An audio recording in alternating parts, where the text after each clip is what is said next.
My daughter raised her champagne glass and laughed. "Mom, everyone knows you're broke." The Christmas table fell silent. Before I could answer, Natalie's husband placed a folder beside my plate. Inside were papers giving my daughter control of my money, medical decisions, and home. "You can't afford that house anymore," Natalie said. "Sign these and we'll move you somewhere safe." My hand was trembling when the doorbell rang. An elderly stranger stood outside beneath the falling snow holding a weathered envelope and an old brass key. He looked directly at me. "Maria Rossi." I nodded. "Your husband told me to deliver this when they tried to take your home. Before I tell you what that key unlocked, please like and subscribe. Tell me in the comments. Would you have trusted that stranger? And where are you watching from? And what time is it there?" For a few seconds, nobody moved. Snow clung to the stranger's gray wool coat, melting into dark spots across his shoulders. He looked to be in his early 70s, with a narrow face, silver hair, and tired blue eyes. The brass key rested in his open palm, while the weathered envelope remained tucked beneath his other arm. Behind me, Natalie pushed back her chair. "Who are you?" she demanded. The man did not look at her. His attention stayed on me. "My name is Walter Bennett," he said.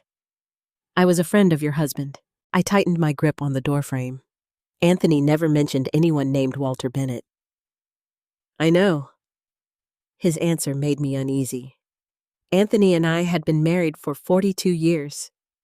We had shared bills, disappointments, private jokes, and the terrifying silence of his final hospital room. I knew the people he trusted, or at least I had believed I did. Jason appeared beside Natalie, his hand resting on the edge of the open door. "You need to leave," he said. "You can't show up on Christmas night, claim to know a dead man, and frighten his widow." Walter finally glanced at him. "I'm not here to frighten Mrs. Rossi." "You already have," Natalie snapped. She reached past me toward the envelope. "Give me that." Walter stepped back before her fingers could touch it. Anthony instructed me to place it directly in Maria's hands. The use of my first name seemed to anger Natalie even more. "My mother is grieving and vulnerable. If you're trying to manipulate her, I'll call the police." "Then call them," Walter said calmly. "I'll wait." Jason's jaw tightened. He clearly had not expected that answer. I looked down at the key. It was old-fashioned, longer than an ordinary house key, with a rounded bow and 3 uneven teeth. A faint letter R had been engraved near the top. "What did you mean?" I asked. "When you said they were trying to take my home?" Walter glanced over my shoulder at the Christmas table. The folder remained open beside my plate. The page requiring my signature was still visible beneath the chandelier's warm light. "I can't explain that here," he said. Natalie gave a sharp, humorless laugh. "How convenient." Walter reached inside his coat slowly and removed the envelope. He held it by the edges, allowing me to see the writing. My breath caught. "Maria, my darling." No one had written those words to me since Anthony died. I recognized the slight backward slant of the M, the heavy pressure at the bottom of the R, and the tiny space he always left before a comma. Anthony had written hundreds of notes during our marriage. Some were affectionate, while others simply reminded me to buy coffee or call the plumber. I knew his handwriting as well as I knew my own. Still, fear made me hesitate. "Anyone could copy handwriting," Natalie said quickly. "Mom, don't touch it." Walter turned the envelope over. On the sealed flap was a single sentence. "When the bells go quiet, follow the music home." The room seemed to tilt. Anthony had whispered those words to me on our 25th wedding anniversary. We had planned an outdoor dinner, but a storm knocked out the power. We sat in our darkened kitchen with candles and listened to an old music box that had belonged to my mother. When the church bells stopped ringing across town, Anthony took my hand and said those exact words. We had never told anyone. I took the envelope. Natalie caught my wrist. "Mom, think about this." "I am thinking." You don't know him. But I knew your father. Her fingers loosened. I broke the seal and found a single sheet of cream-colored paper. The message was brief. My dearest Maria, if Walter has given you this letter, someone has asked you to surrender control of your home, your finances, or your right to make your own decisions. Do not sign anything tonight. Do not accept explanations offered under pressure. Take the key and leave with Walter. You will understand soon. Trust the life we built, even if you cannot yet understand the secret I kept. All my love. Anthony. I read it twice, then a third time. The words did not change, but something inside me did. For 18 months, I had felt as though Anthony's death had removed the strongest wall in my life. I had allowed Natalie to organize my bills because she said I looked exhausted. I let her schedule appointments, speak to insurance companies, and tell me which repairs I could afford. Each time she took control, she called it love. Now, Anthony's letter suggested he had seen something I had missed. Natalie leaned closer. What does it say? I folded the letter and returned it to the envelope. It says I shouldn't sign anything. Jason exhaled impatiently. Maria, this is ridiculous. That paperwork protects you. Then it can wait until I have my own attorney review it. You don't have an attorney, Natalie said. Then I'll find one. Her face hardened. This is exactly what I was talking about. A stranger arrives with a dramatic story, and suddenly you're willing to throw away months of planning. Who's planning? Ours. The family's. You never included me. We were trying not to overwhelm you. You arranged to move me out of my home without asking me. Natalie's eyes flickered toward Ethan, who sat frozen at the table. We discussed your options. No. You decided my future. Jason stepped forward. Your house is deteriorating. Your savings are almost gone. We are the only people willing to deal with reality. Walter remained silent, but I noticed his gaze move toward the folder. I picked it up and held it out to Natalie. I'm not signing. Mom. Not tonight, not tomorrow, not until I understand every word. Natalie's concern vanished so quickly that it frightened me. Her lips tightened and anger sharpened her voice. You always do this. You pretend to be helpless until someone steps in, then punish them for helping. I never asked you to sell my home. You can't afford it. The cruelty in her voice struck harder than the words themselves. Walter opened his hand and offered me the key. When I accepted it, the cold brass pressed into my palm like a promise. Why tonight? I asked him. Why did Anthony tell you to wait until now? Walter looked at Natalie before answering. Because he believed she would eventually ask you to sign away your independence. He told me not to interfere before that moment. He wanted her actions to reveal the truth. Natalie went pale. That is a lie. Walter reached into his coat and produced a folded card. Anthony wrote the conditions himself. I was to deliver the key if you were pressured to transfer authority over your money, medical care, or property, or if anyone attempted to sell the house without your clear consent. Every condition matched the papers beside my plate. The realization was almost unbearable. Anthony had predicted this night while he was still alive. He had known our daughter might turn Christmas dinner into an ambush. I looked at Natalie, searching for the child who once crawled into my bed during thunderstorms. For one painful second, I thought I saw fear in her eyes. Then it disappeared beneath anger. If you leave with him, she said, don't expect me to fix what happens next. I buttoned my coat slowly. Maybe what happens next is something I need to fix myself. Walter held the door open. Cold air swept into the house, carrying snowflakes across the polished floor. I stepped outside without signing the papers. Behind me, Natalie called my name, but for the first time in years, I did not turn around.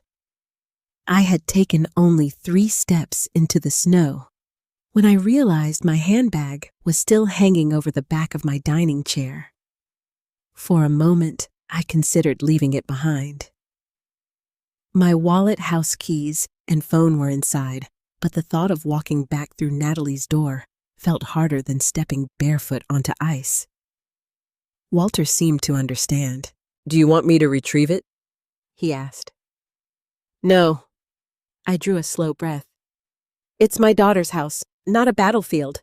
At least it shouldn't be." When I turned around, Natalie was standing in the doorway with her arms crossed. The Christmas lights behind her outlined her body, but her face remained shadowed. "I knew you'd come back," she said. "I need my handbag, and I need you to stop acting like we're your enemies." I stepped inside without answering. Jason had returned to the dining table. He was gathering the unsigned papers and arranging them neatly inside the folder. "Leave those where they are," I said. His hands stopped. "Why?" "Because my name is on them." "They're drafts," he replied. "They aren't yours until you sign." "Then you shouldn't mind if I read them." Natalie closed the front door, shutting Walter outside. "Mom, you're upset. Reading legal language while you're emotional will only confuse you." The sentence made something cold settle inside me.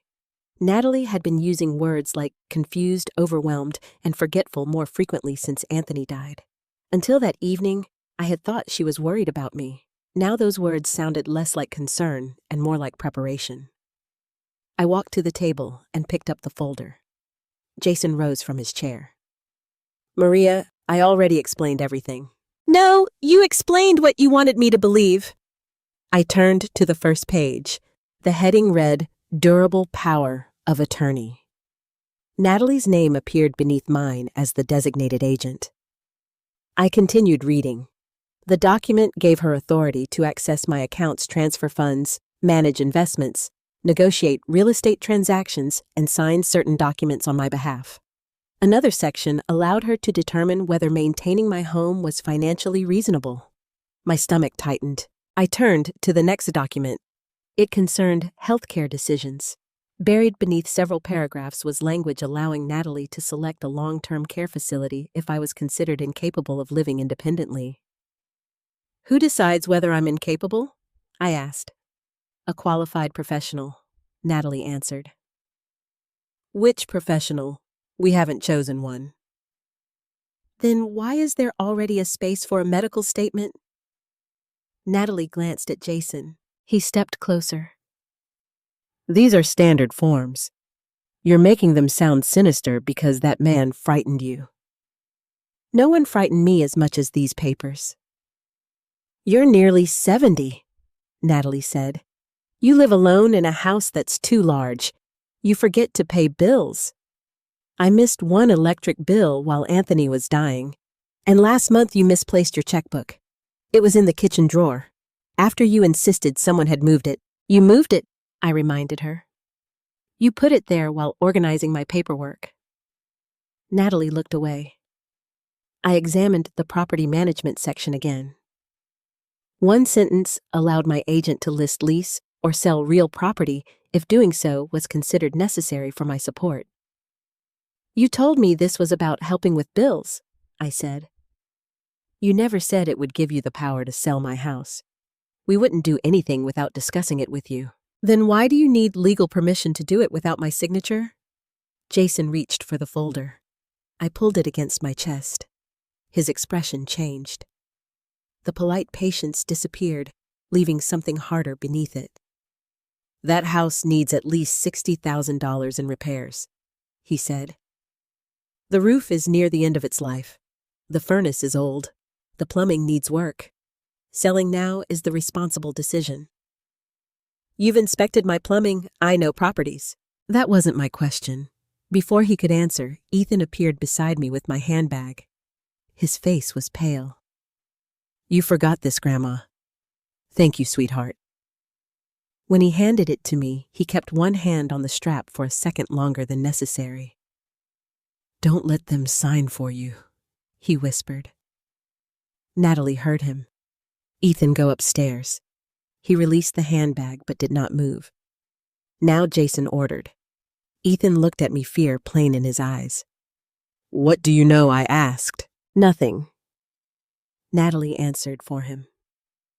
I kept my attention on my grandson. Ethan. He swallowed. A realtor called Dad yesterday. Jason's chair scraped against the floor. That was about a different property. No, it wasn't. Ethan said, his voice trembling. She asked when she could photograph Grandma's house. Natalie crossed the room and grabbed his shoulder. That's enough. When I asked, Ethan looked at his mother's hand, then back at me. The day after tomorrow.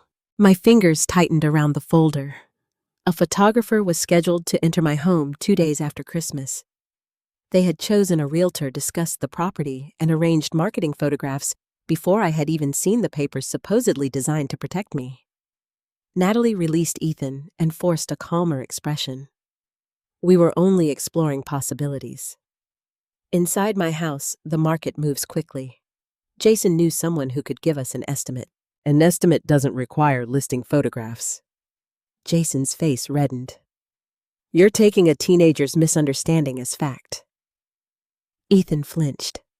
I reached for his hand. He understood enough to know you were keeping it from me. Natalie stared at our joined hands as though I had betrayed her. You have no idea what we've sacrificed to help you, she said. The phone calls, the bills, the appointments while you sit in that old house, pretending everything is fine. I appreciated your help. Then act like it. Gratitude is not permission to take my home. Her eyes filled with tears, but I could no longer tell whether they came from pain or frustration. You're choosing a stranger over your own daughter. No. I'm choosing not to sign away my life during Christmas dinner. I removed my phone from my handbag and photographed every page. Jason objected, but I continued until I had a clear image of each document. Then I placed the folder on the table. I'm taking these photographs to an independent attorney. No realtor enters my property. No one contacts my bank or doctor on my behalf. Do you understand? Natalie wiped her cheeks. If you refuse our help, whatever happens next is on you. I looked at Ethan. You can call me anytime. Natalie stepped between us. He won't be involved in this. That is his decision. No, she said quietly. It's mine. The threat was clear. If I resisted, she would use my grandson to punish me. I kissed Ethan's forehead before walking toward the door. Walter was still waiting outside, snow collecting on his coat. As I crossed the threshold, Natalie spoke behind me.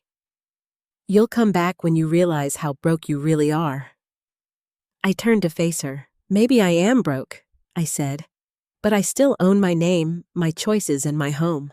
Then I closed the door between us and followed Walter into the snowy night, carrying Anthony's key in one hand and the first real evidence of Natalie's plan in the other. Walter's truck was parked at the curb beneath a street lamp. It was an older, dark blue Ford with a dent near the rear wheel and a faded sticker for the Maplewood Community Repair Project on the back window. He opened the passenger door for me. You don't have to come with me, he said. I can call you a cab or take you anywhere you feel safe. The fact that he gave me a choice mattered. Natalie had spent the entire evening explaining why my choices could no longer be trusted. I need answers, I said, and I don't want to have this conversation in the snow. Walter nodded. There's a diner near the highway. It stays open all night on Christmas. We drove through streets lined with glowing wreaths and colored lights. Families moved behind warm windows while snow gathered along the sidewalks. I watched those houses pass and wondered how many people inside them were smiling through secrets. The diner was nearly empty. A tired waitress seated us in a booth beside a fogged window. Christmas music played softly through an old speaker above the counter. Walter ordered black coffee. I asked for tea, though my hands were shaking too badly to lift the cup when it arrived.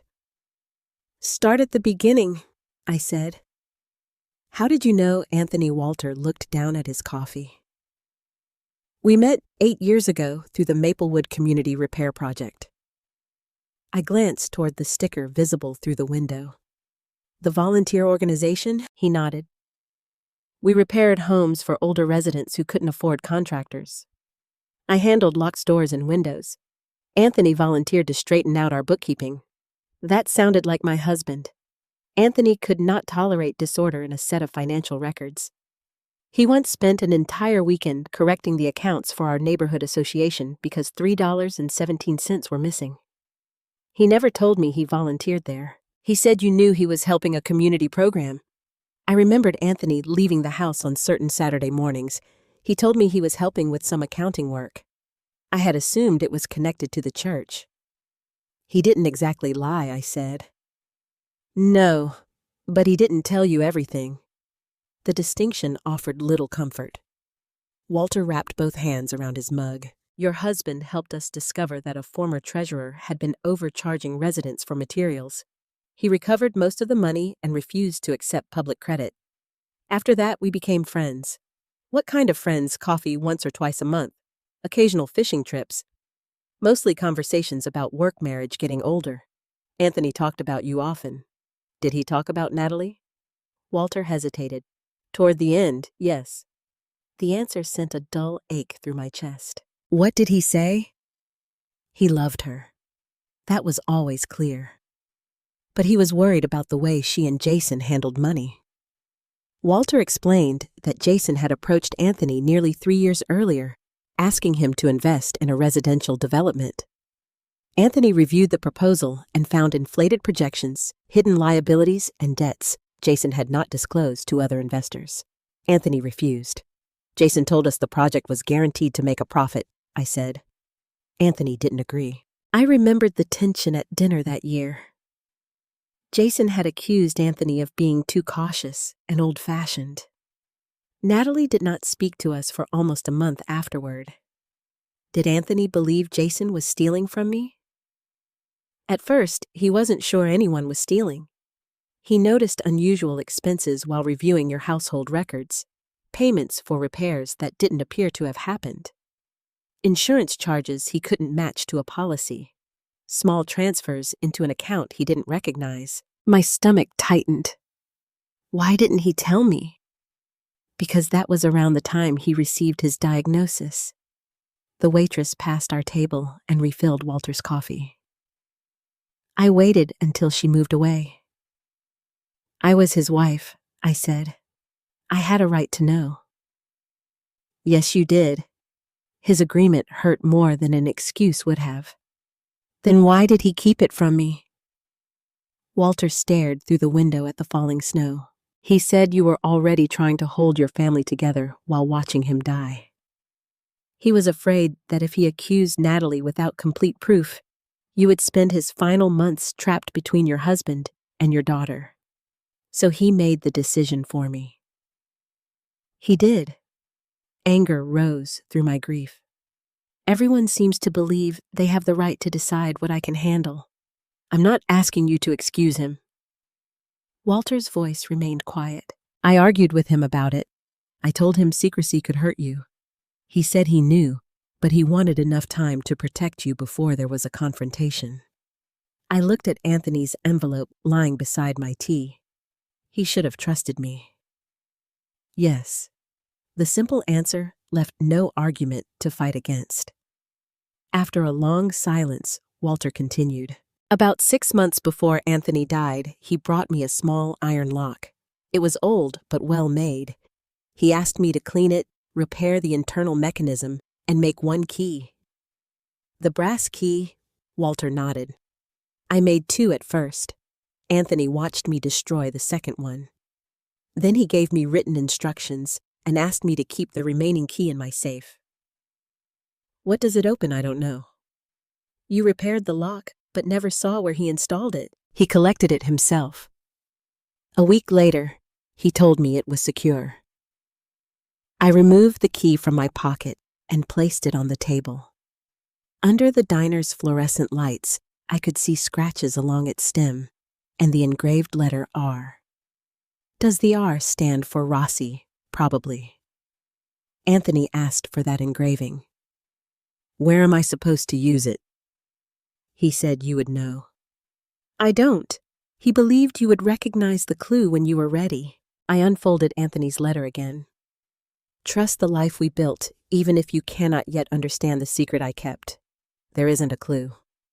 There may be one you don't recognize yet. I read every line carefully. Nothing mentioned a room, a box, or a specific object. What else did he give you? Walter removed a folded card from his coat. It was the same card he had shown inside Natalie's house. One side listed the conditions that would require him to contact me. The other contained a short handwritten instruction. Take Maria somewhere quiet. Give her the key.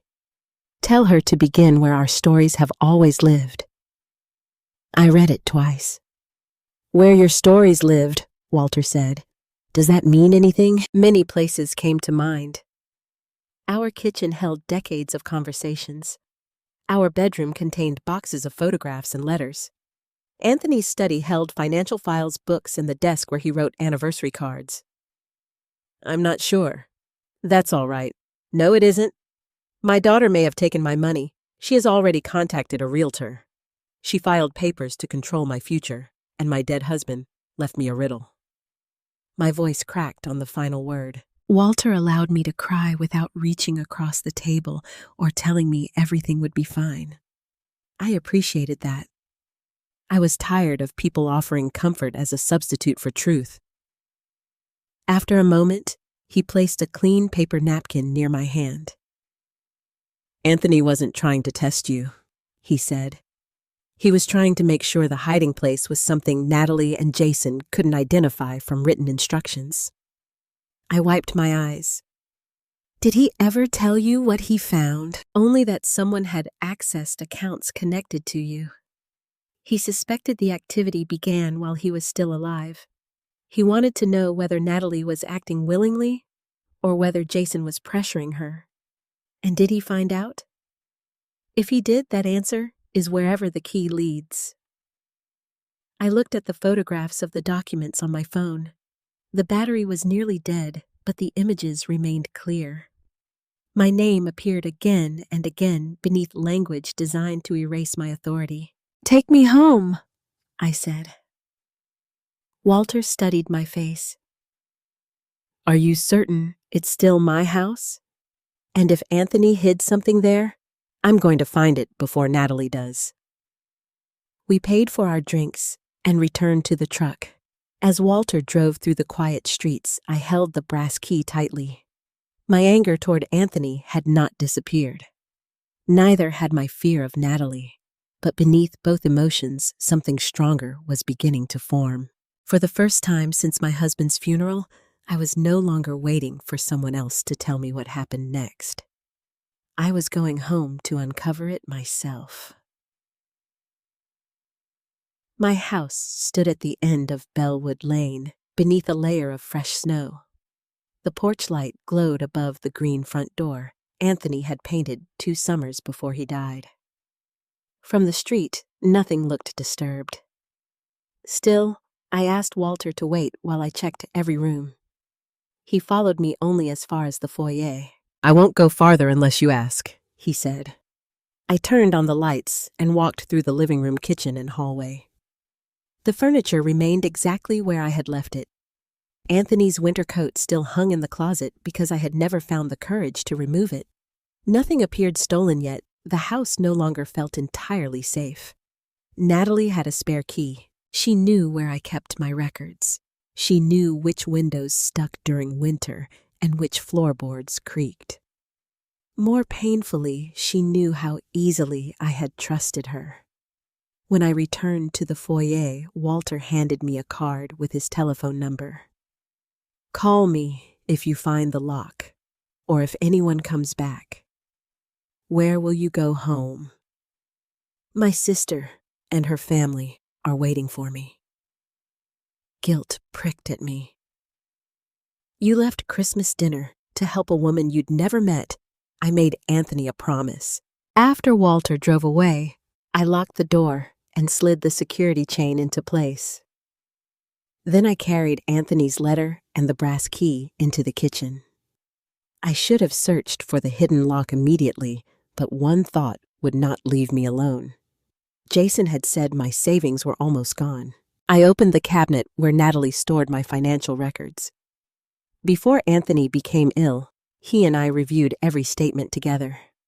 After his diagnosis, hospital appointments consumed our days. Natalie offered to take over the routine bills so I could focus on her father. At the time, her help had felt like mercy. 3 thick folders sat inside the cabinet. The labels were written in Natalie's neat handwriting. Utilities, medical, and household. I began with the household folder. The most recent bank statement showed a balance of $4,862. I stared at the number. There should have been more than $46,000 in that account. It was not our retirement fund or Anthony's life insurance money. It was the savings we kept available for repairs, property taxes, and emergencies. Even after the funeral expenses, the balance should not have fallen so low. I spread 12 months of statements across the kitchen table. At first, nothing looked dramatic. There were grocery purchases, utility payments, pharmacy charges, and deposits from my pension.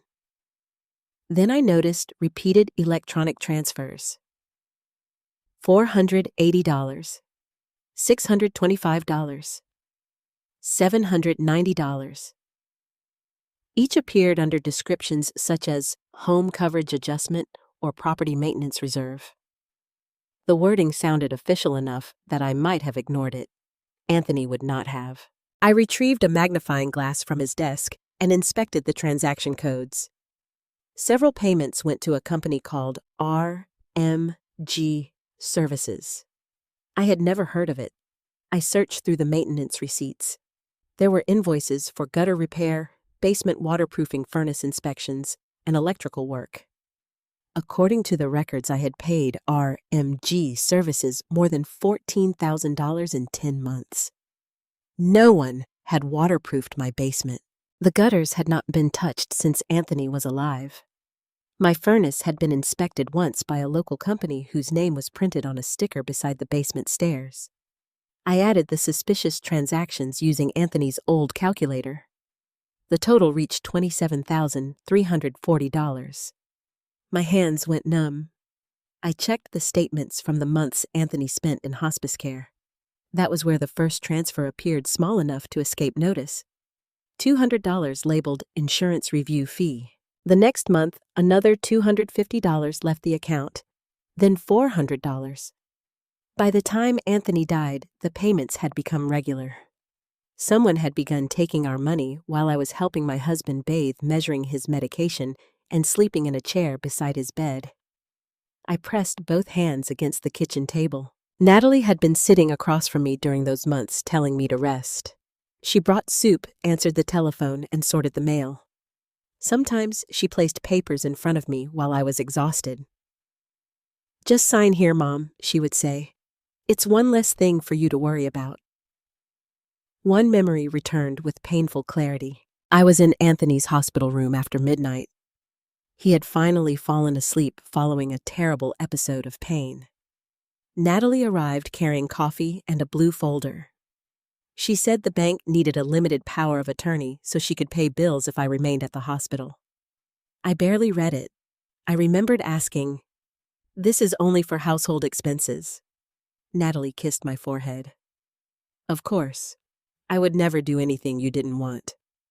I signed. Now I searched every folder until I found a photocopy of that document.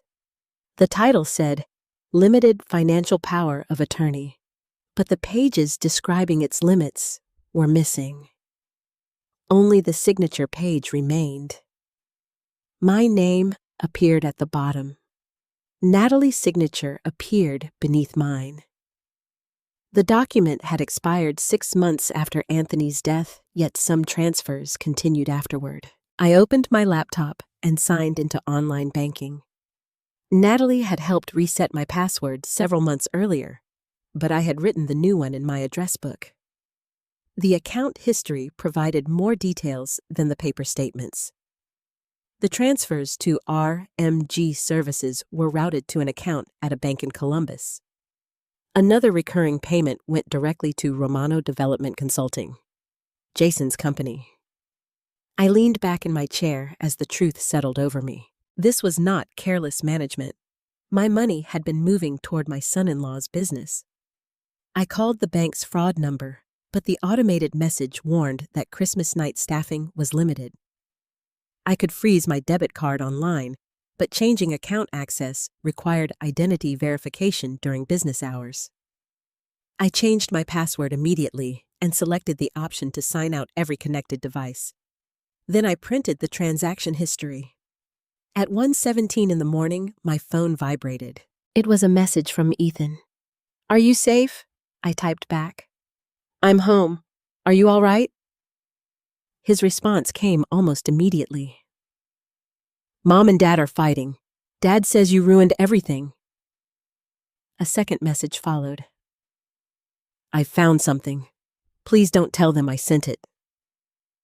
An image appeared on my screen. Jason stood inside his home office, leaning over a large architectural plan. The photograph was slightly blurred, as though Ethan had taken it from the hallway. I enlarged it. The plan showed 6 narrow luxury townhouses arranged around a central driveway.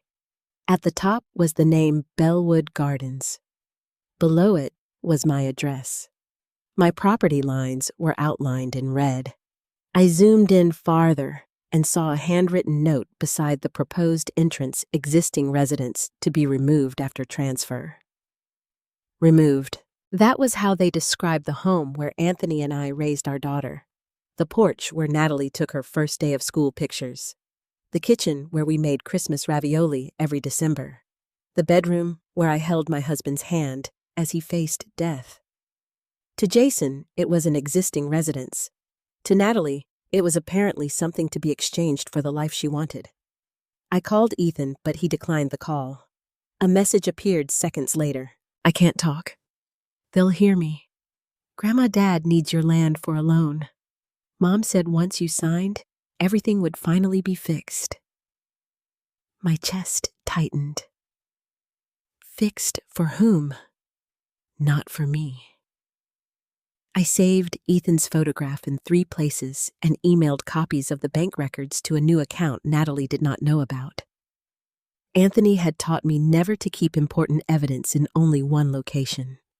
Before returning the statements to the table, I examined the earliest transfer once more. It had been made 9 days before Anthony entered hospice. He had still been alive, still reviewing numbers, still quietly trying to understand what was happening. That explained the hidden lock Walter's instructions and the warning delivered at Christmas. Anthony had not merely feared that Natalie might betray me someday. He had known the betrayal had already begun. I placed the brass key beside the transaction records. Somewhere inside my house was the rest of what my husband had discovered. And now I knew exactly where to begin looking. Where our stories had always lived. Anthony's study. Anthony's study was at the back of the house across from the room that had once belonged to Natalie. I stood outside the closed door with the brass key in my palm. Since Anthony's death, I had entered the study only to dust or retrieve a document.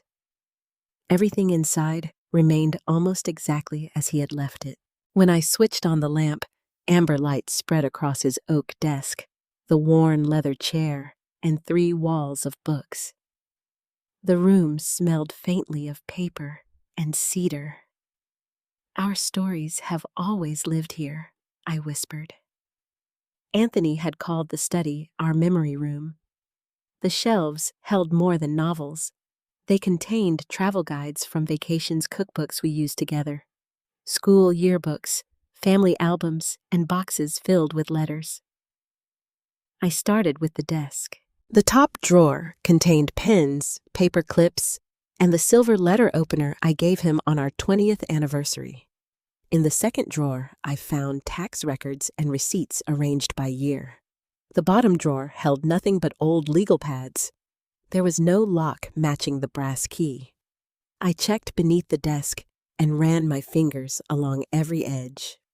I examined the filing cabinet, the closet, and the wooden chest where Anthony stored photographs. After nearly an hour, I had found no iron door-locked box or hidden compartment. Frustration began to overpower my determination. "You could have made this easier," I said aloud. The house offered only silence. I sat in Anthony's chair and looked at the shelves. One section held the books we had collected during our marriage. There was the mystery novel I was reading when we met at the Maplewood Public Library. Beside it stood the Italian cookbook his mother gave me before our wedding. Farther along the shelf were books about Vermont, Nashville, and the Oregon coast places we had visited together. Anthony never arranged those books by author or subject. He placed them in the order of our life. I rose and touched the spine of the mystery novel. The book would not move. I pulled harder. It remained fixed. The cookbook beside it would not move either. My pulse quickened. I tested the entire row. 7 books were attached to one another. When I gripped both ends and pulled, the row shifted forward as a single piece. Behind it was a narrow wooden panel. I pressed the edge, and the panel swung inward. A small iron door had been built into the wall between 2 shelves. Its dark metal surface was no larger than a sheet of paper. At the center was the lock Walter had repaired. The engraved R on the key faced upward as I inserted it. For one frightening second, it would not turn. I wondered if I had found the wrong lock or damaged the key by gripping it too tightly. Then I pushed it deeper. The mechanism clicked. The door opened. Inside were 3 objects: a black flash drive, a thick cream-colored envelope sealed with red wax, and a business card. I removed them carefully and placed them on Anthony's desk. The card belonged to Diane Parker, an estate planning attorney with an office in downtown Maplewood. I did not recognize her name. Anthony and I had used another attorney when we prepared our wills years earlier. On the back of the card, Anthony had written, "She knows what I protected. Trust her verification, then decide for yourself." I picked up the flash drive. A small white label displayed a date from 5 months before Anthony's death. My laptop was still in the kitchen. I nearly carried the drive there and opened it immediately, but the sealed envelope caught my attention. My name was written across the front. Maria Rossi, private and confidential. Beneath my name, Anthony had added another message in capital letters. "Do not open until Diane Parker is present." A wave of disappointment passed through me. I had already spent hours following clues while fear tightened around my heart. Now I was being instructed to wait again. I slid my finger beneath the edge of the flap. The wax seal stopped me. Anthony had never been dramatic. He disliked surprises, unnecessary ceremonies, and secrets. If he had taken these precautions, he believed the contents required them. I set the envelope down. Before calling Diane, I searched her name online. Her law firm had operated in Ohio for more than 20 years. She specialized in elder law trusts, estate protection, and financial exploitation. Her photograph showed a woman in her late 50s with short brown hair and a composed expression. Financial exploitation. The phrase made my stomach tighten. I checked the card for a private number.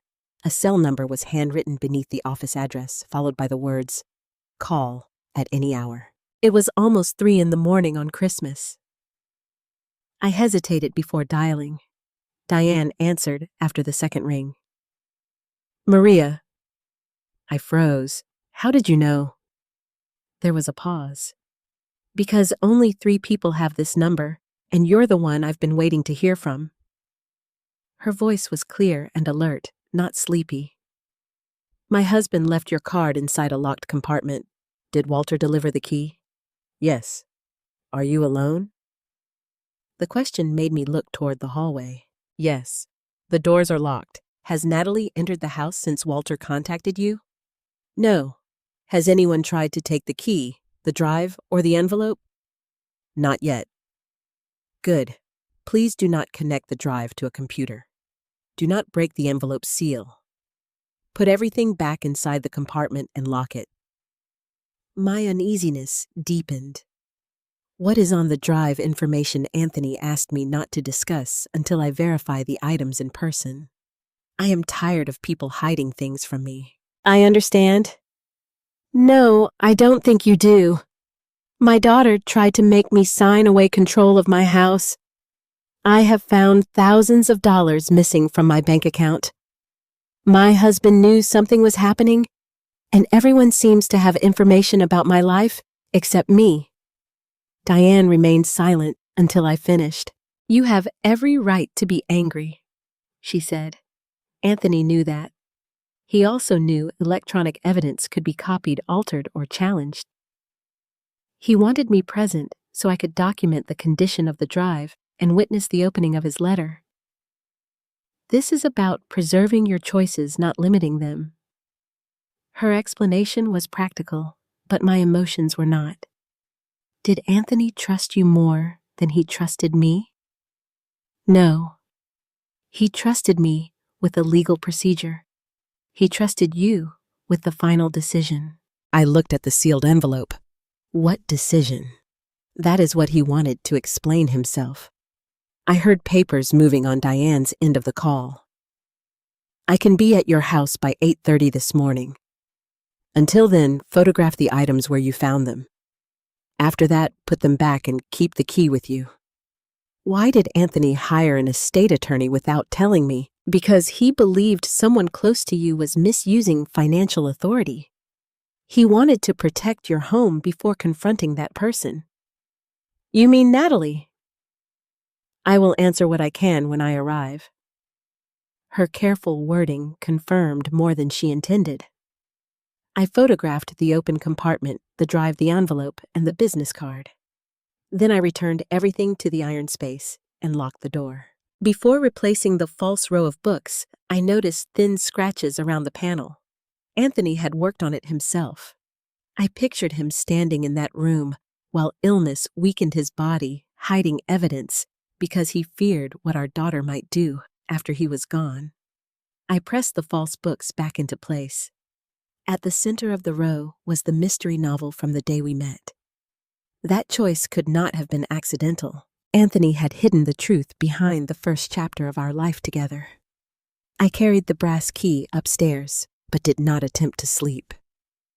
I placed a chair beneath the bedroom doorknob and sat near the window as snow covered Bellwood Lane.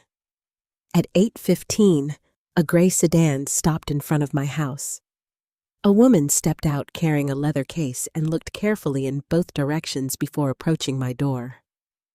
Diane Parker had arrived, and whatever Anthony had been protecting was about to be revealed.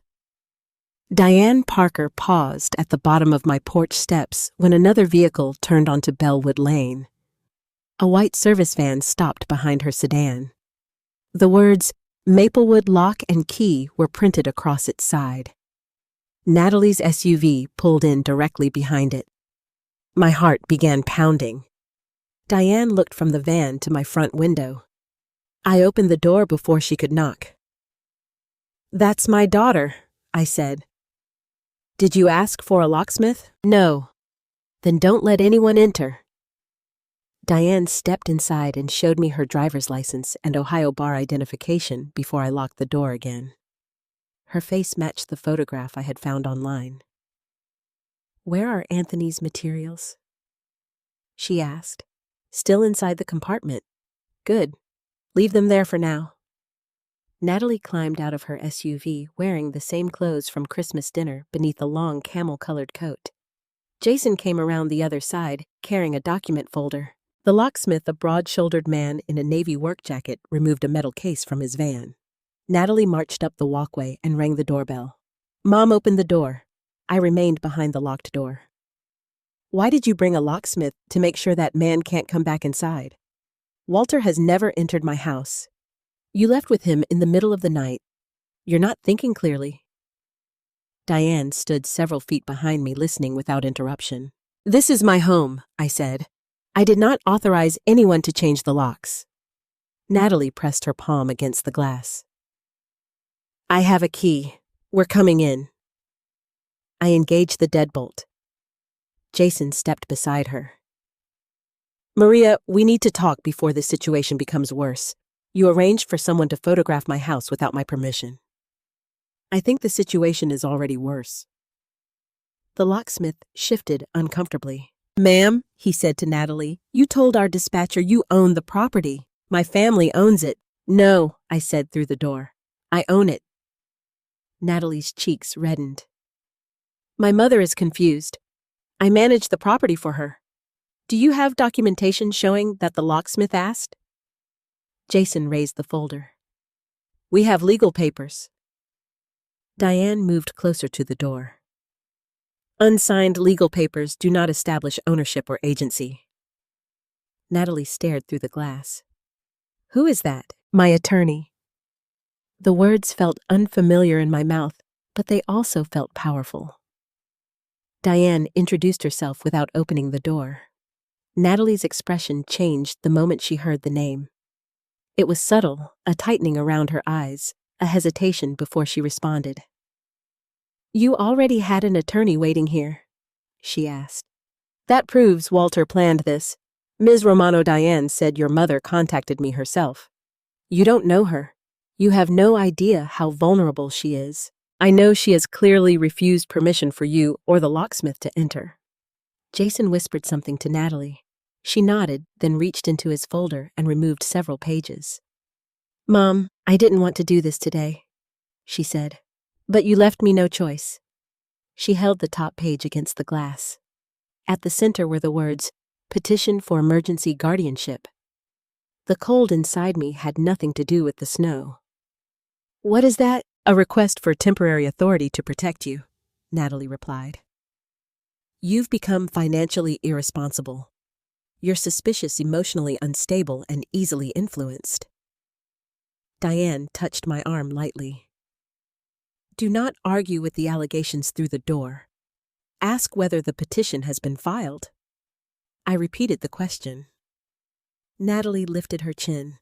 It was filed yesterday, Christmas Eve, before Walter appeared, before I refused to sign, before I supposedly proved that I was being influenced by him. You filed it before dinner, I said. We hoped you would cooperate voluntarily. The meaning was unmistakable. The papers beside my Christmas plate had not been an offer. They had been the easier version of a decision Natalie had already made. Jason moved toward the side of the porch. I'm checking the back door. You do not have permission to enter any part of this property, Diane said sharply. He stopped. The locksmith placed his equipment case back in the van. I'm not changing anything without a deed or court order, he said. Natalie turned on him. We're paying you. You're paying me for authorized work. The owner is standing inside, telling me no. Her judgment is impaired. That's for a court to decide. As the locksmith climbed into his van, I saw Jason glance toward the study window. A new fear seized me. He knows where Anthony kept his files, I whispered. Diane took out her phone. Call Walter. Ask him to come, but tell him to remain outside and record from the public sidewalk.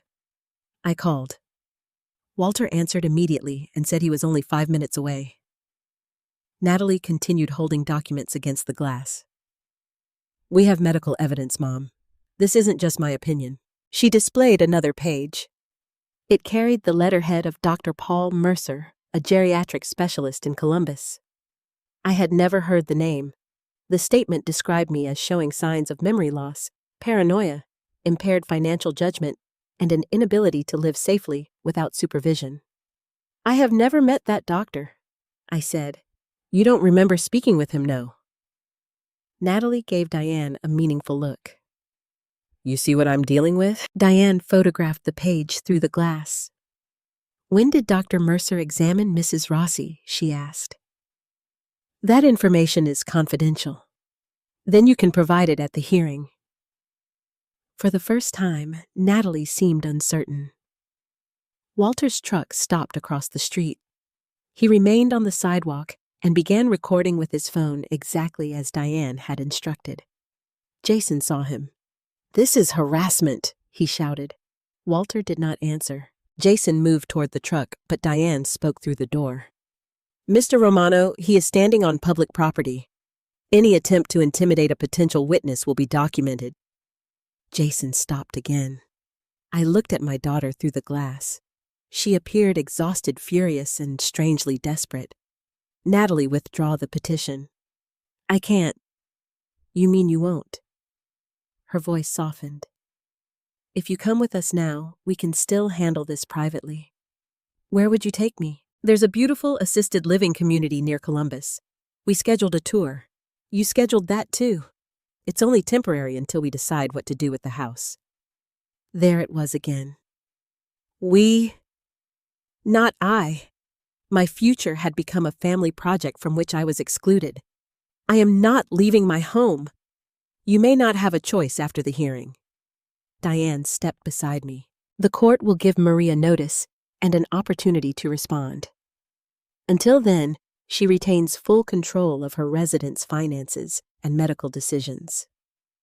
Natalie's eyes narrowed. "You sound very confident for someone who met her this morning." "I'm confident in her legal rights." Jason suddenly tried his key in the lock.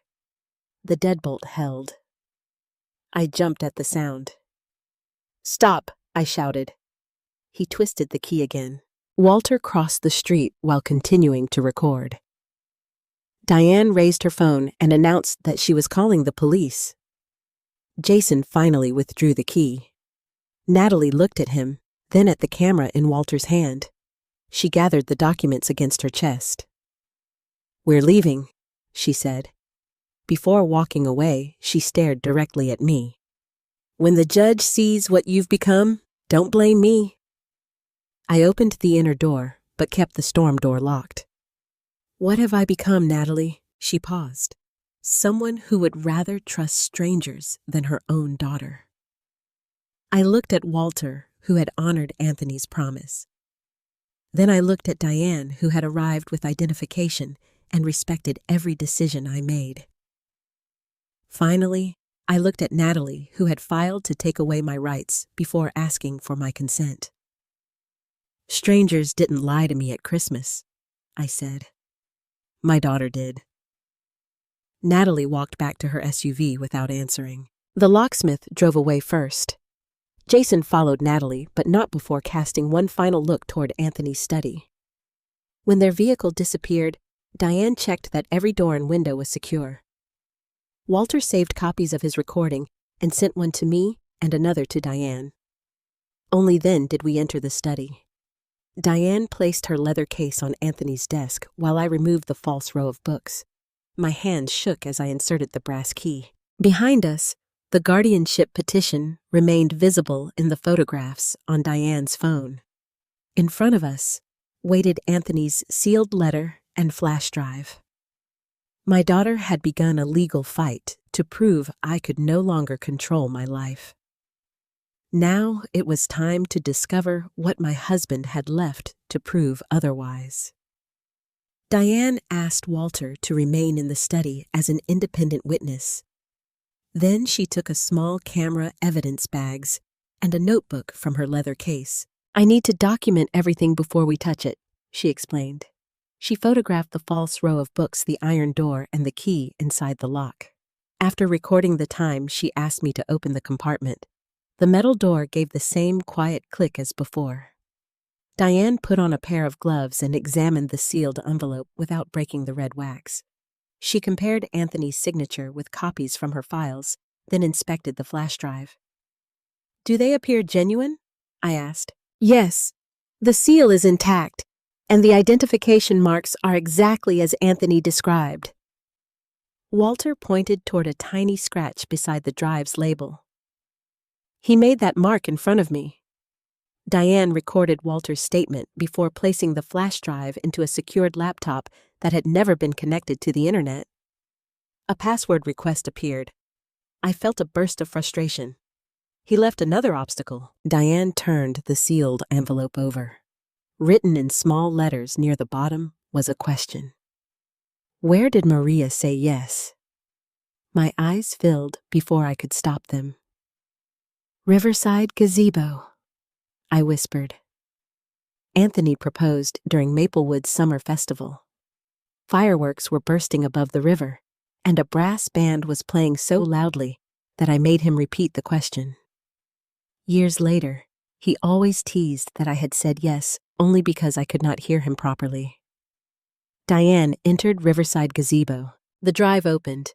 It contained folders labeled Bank Records, Property Letters, Trust, and Video for Maria. My hand hovered over the touchpad. May I open the video? Diane nodded. That decision belongs to you. I clicked.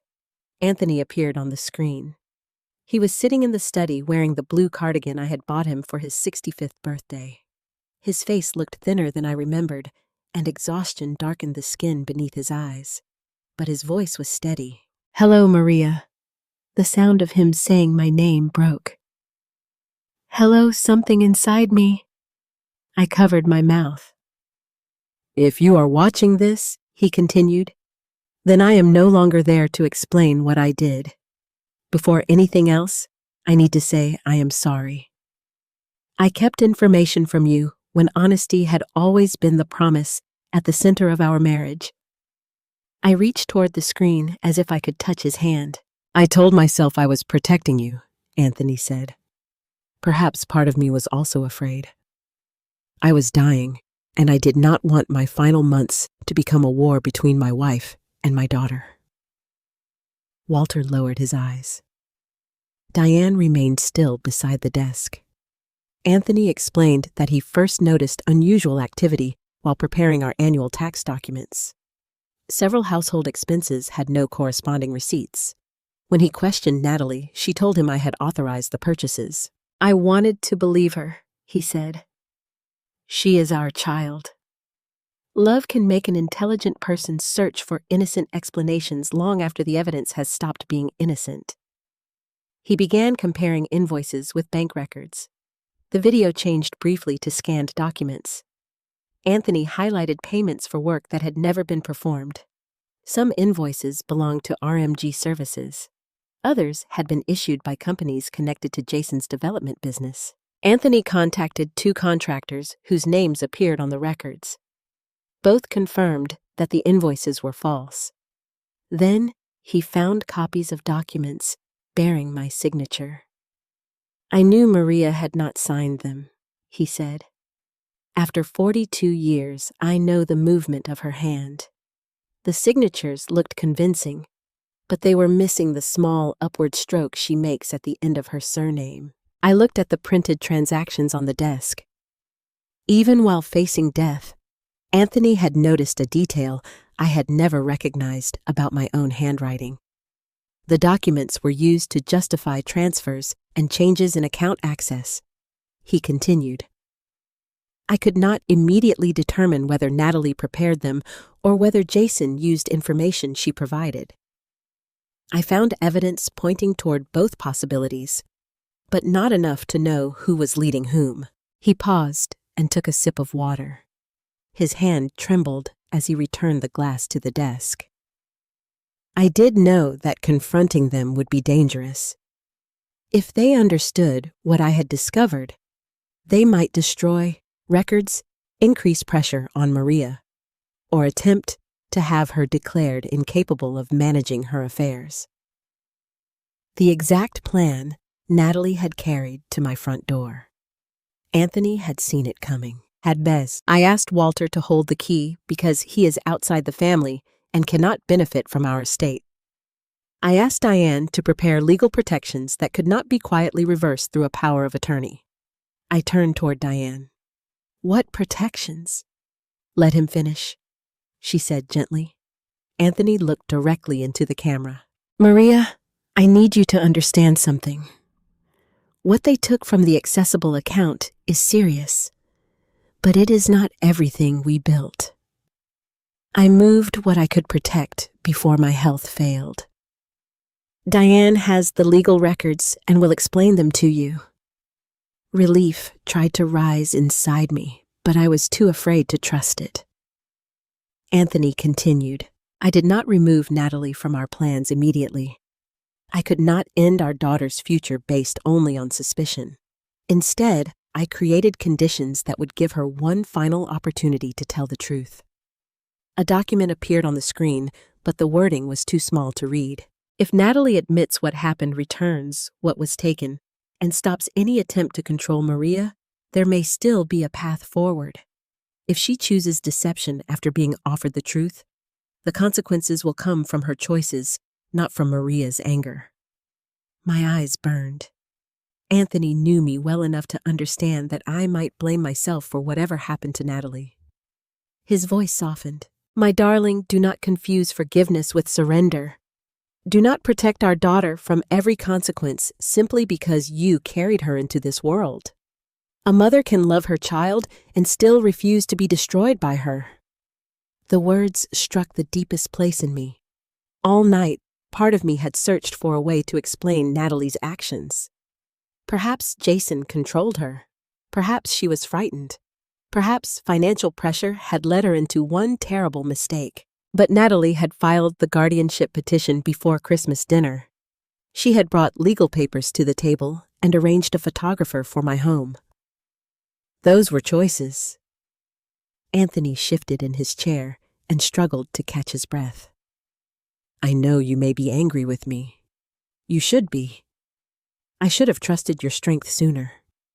But if this plan has worked, you are sitting in your study in your home with the right to decide what happens next. A tear slipped down my cheek. I love you, Maria. Seek the truth, not revenge. Protect yourself without allowing hatred to become your final memory of our family. And when you are ready, let Diane show you what remains. The video ended. For several seconds, none of us spoke. The blank screen reflected my face. I looked older than I had on Christmas morning, but I did not look confused or helpless. I looked like a woman who had finally been told the truth. Diane placed the sealed envelope in front of me. Anthony instructed me to let you open this after watching the recording. I broke the wax. Inside was a handwritten letter and a certified legal document bearing the title Rossi Family Protection Trust. My heart began beating faster. How much did Anthony protect? I asked. Diane opened her case and removed a thick binder. Your house? His life insurance proceeds, several investment accounts, and more than Natalie or Jason ever knew existed. I stared at her. But Jason said I was almost broke. Your everyday account is nearly empty, Diane replied. That is not the same as being broke. She placed the binder beside Anthony's key. Maria, your husband did not leave you defenseless. He built a legal wall around your future. Outside, morning sunlight spread across the snow. Only hours earlier, my daughter had called me poor and tried to take my home. Now I was about to learn that the life Anthony and I built had never truly been within her reach. Diane opened the binder and turned it toward me. The first page displayed the full name of the trust, the date it had been established, and Anthony's signature above a notary seal. My name appeared beneath the heading, Lifetime Beneficiary. I need you to explain this as if I know nothing I said. That's exactly how we'll proceed. Walter offered to make coffee while Diane organized the documents. I was grateful for the excuse to let him leave the room. The revelation felt too intimate, like Anthony was speaking to me through every page. Diane pointed to the first section. Anthony established the Rossi Family Protection Trust 10 months before his death. It is irrevocable, which means its core protections cannot be casually changed by a relative and agent acting under power of attorney, or even by you under pressure. Why would he prevent me from changing my own trust? He didn't prevent you from making normal financial decisions. He prevented someone from coercing you into transferring the protected assets. You remain the sole lifetime beneficiary. The trust exists for your housing, medical care, personal needs, travel maintenance, and general welfare. Who controls it? An independent corporate trustee handles the protected accounts. I serve as trust protector, which allows me to challenge improper requests or replace the trustee if it fails in its duties. You direct how the assets are used for your benefit, but no family member can take control simply by presenting a power of attorney. I thought about the documents Natalie had placed beside my Christmas dinner. If I had signed those papers, could she have accessed this? No. The answer came without hesitation. Could she have sold my house? Not without your informed consent and approval under the trust's procedures. What if she convinced a doctor that I was incompetent? Even then, she would not automatically gain control. The trust requires independent medical evaluations and judicial review. A statement from a doctor who never examined you would not be sufficient. Relief moved through me so suddenly that I had to sit back. All night, I had imagined Natalie using those documents to remove me from my home. The danger had been real, but Anthony had placed barriers between her intentions and my future. Does the trust own this house? Yes. Then do I still own it? You have the exclusive right to live here for the remainder of your life. You can request renovations, accessibility improvements, or a sale if you genuinely choose to move. No one can force you out for financial gain. I looked around the study. The shelves, desk, and framed photographs belonged to the life Anthony and I created. Learning that the trust technically held the title did not make the house feel less mine. It made it feel protected. Diane turned to a property schedule. Anthony had transferred the Bellwood Lane house into the trust shortly after his diagnosis. The document listed the parcel number, legal description, and recorded deed. Why didn't Natalie discover the transfer? I asked. Because she never checked the county records. She assumed the deed remained in both your names and would pass entirely to you after Anthony's death. Wouldn't a realtor have checked? A responsible realtor would have checked before listing it. The photographer was probably part of an informal valuation or marketing preparation. Natalie and Jason appear to have believed they could secure authority first and address the title afterward. Their arrogance had worked in my favor. Diane moved to the financial section. Anthony's life insurance policy had paid $385,000 after his death. I had believed most of it went toward medical bills, funeral expenses, and outstanding taxes. Natalie handled much of the paperwork and repeatedly warned me that little remained. In reality, the insurance proceeds had been directed into the trust. My mouth went dry. How much is left? After legitimate expenses and investment growth, approximately $347,000. I stared at the figure. That can't be right. Diane showed me the account records. There were also 2 investment accounts Anthony had built during his career. Their combined value was just over $620,000. A smaller account was reserved for property taxes and maintenance. With the house included, the protected assets were worth more than $1.3 million. I had spent the previous year choosing cheaper groceries because Natalie told me I needed to be careful.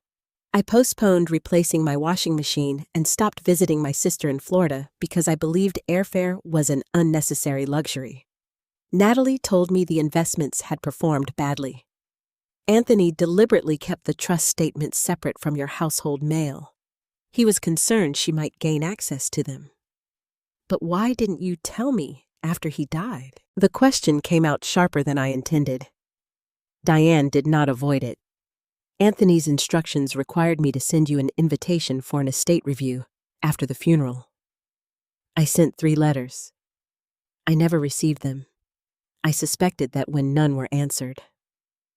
Why didn't you come here? The trust was functioning. The house expenses were being paid, and Anthony insisted that disclosure occur through the procedure he created, unless there was an immediate threat. In hindsight, I should have done more to reach you. Natalie had been sorting my mail during those months. The missing letters were no longer difficult to explain. Did she know they came from you? The envelopes carried my firm's name. I closed my eyes. My daughter had not simply hidden numbers. She had kept me inside a manufactured version of my own life, a life in which I was poor, dependent, and grateful for her control. Walter returned with coffee and placed a cup beside me. "Are you all right?" he asked. "I've been afraid to buy a washing machine," I said, almost laughing at the absurdity.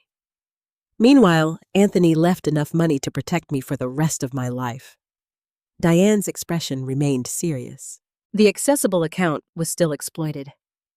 More than $27,000 appears to have been diverted. Being financially secure does not make that theft less important. Why leave any account exposed? Anthony needed a practical account for your pension, groceries, and household expenses.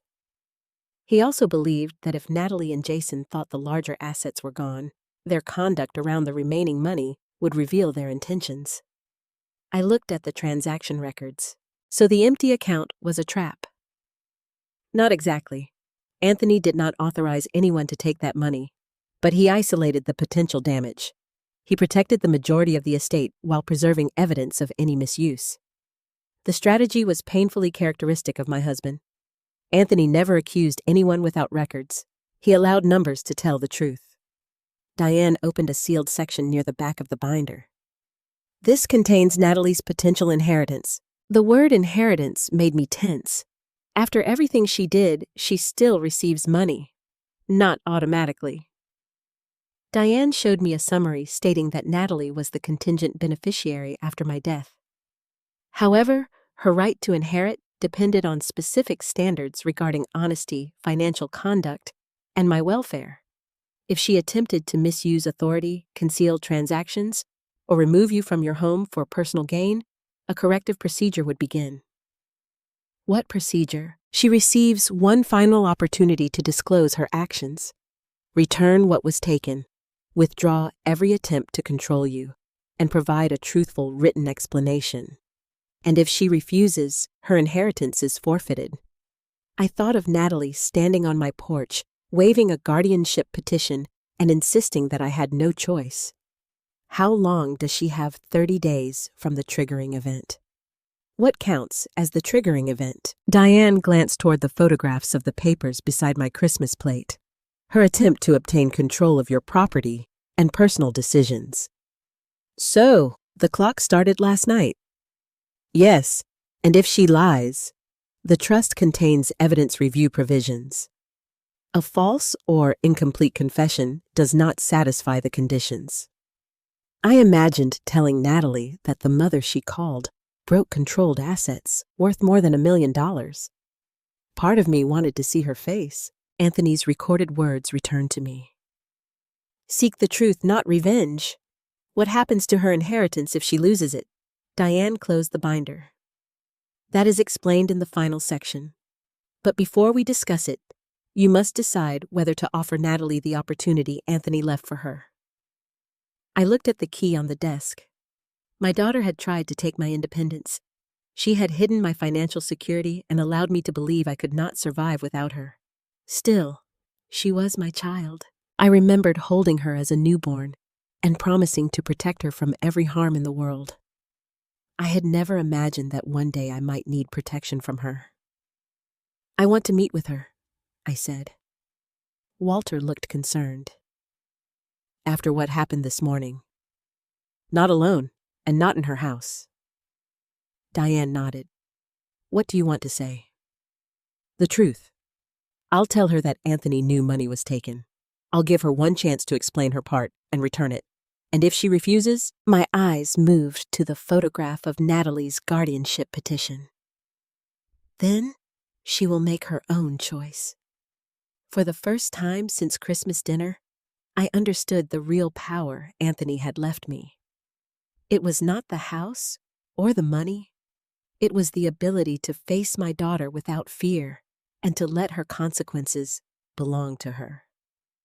Diane read the corrective terms aloud so I would understand exactly what Anthony had offered our daughter. Natalie had 30 calendar days to provide a complete written disclosure of every unauthorized transaction involving my money or property. She had to identify every account that received funds, return the stolen amount, withdraw the guardianship petition, cancel all plans involving my house, and surrender any document carrying a forged or improperly obtained signature. Most importantly, she had to tell the truth voluntarily. If we show her all the evidence first, she can simply repeat what she knows. We have, Diane explained. Anthony required genuine disclosure. Natalie must reveal her actions without being given a complete list.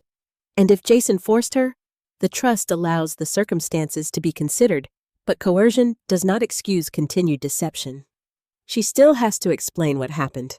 I studied the conditions. Anthony had been fair, perhaps fairer than I would have been in his position. Natalie's potential inheritance was significant. If she confessed, repaid the money, and stopped trying to control me, the trust would preserve a portion for her under independent supervision. She would not receive immediate access, but she would not lose everything. I want to give her the opportunity today, I said. Diane arranged a meeting at her office for that afternoon.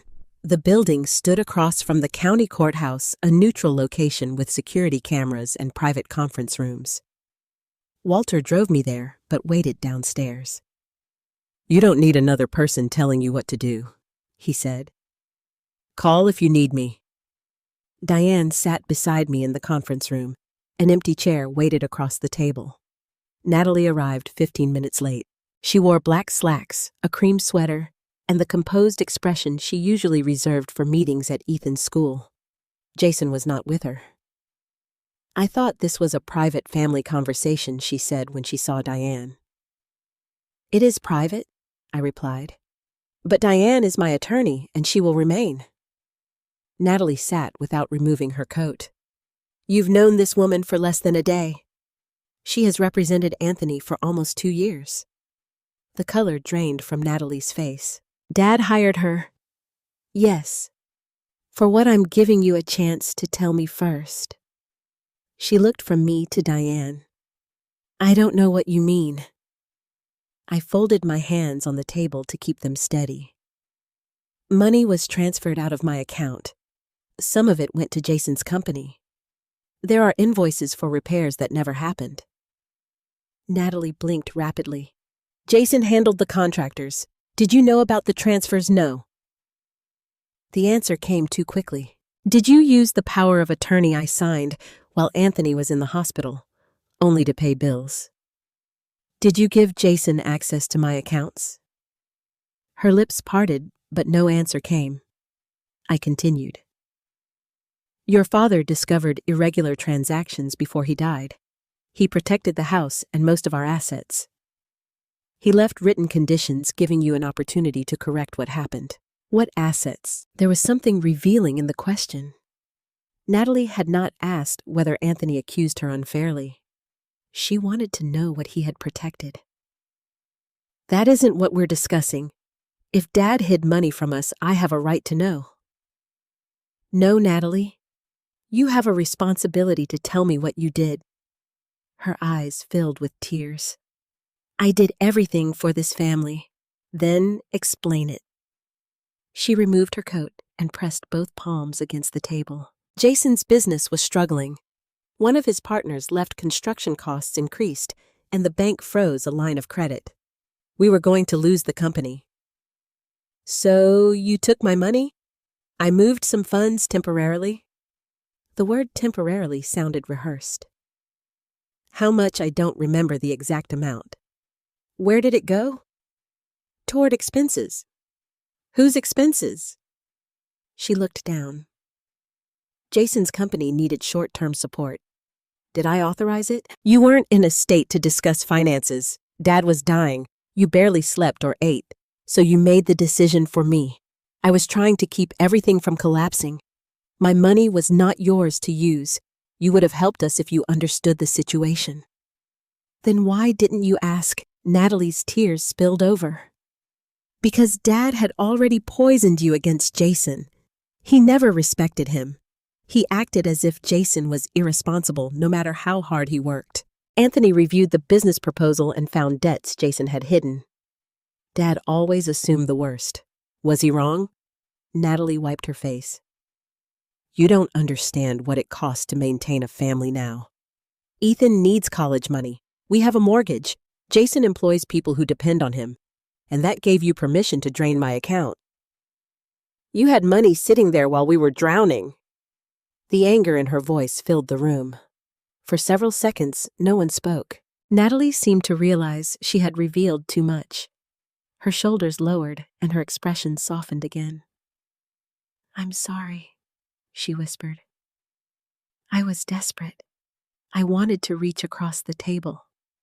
Every instinct I had developed as her mother urged me to hold her, tell her we would solve it, and make her pain disappear. But I remembered Anthony's warning. A mother can love her child and still refuse to be destroyed by her. Did Jason pressure you? I asked. Natalie covered her face. He said we would lose everything. He said Ethan's future would be ruined. I didn't know what else to do. Did Jason create the false invoices? I think so. You think so? He managed those details. Did he forge my signature? She lowered her hands. I don't know. Diane placed a blank legal pad in front of her. The trust requires a complete written disclosure, she said. You may consult independent counsel before responding. Nothing requires you to sign today, but the 30-day period has begun. Natalie ignored the legal pad and looked at me. How much money is in the trust? I'm not answering that. Is it enough to save Jason's company? The question broke the last fragile piece of hope I had carried into the room. This is not about saving his company. It could solve everything. It cannot restore my trust in you. Natalie leaned forward. Mom, if you have money and refuse to help us, then you're choosing to destroy your daughter's family. No!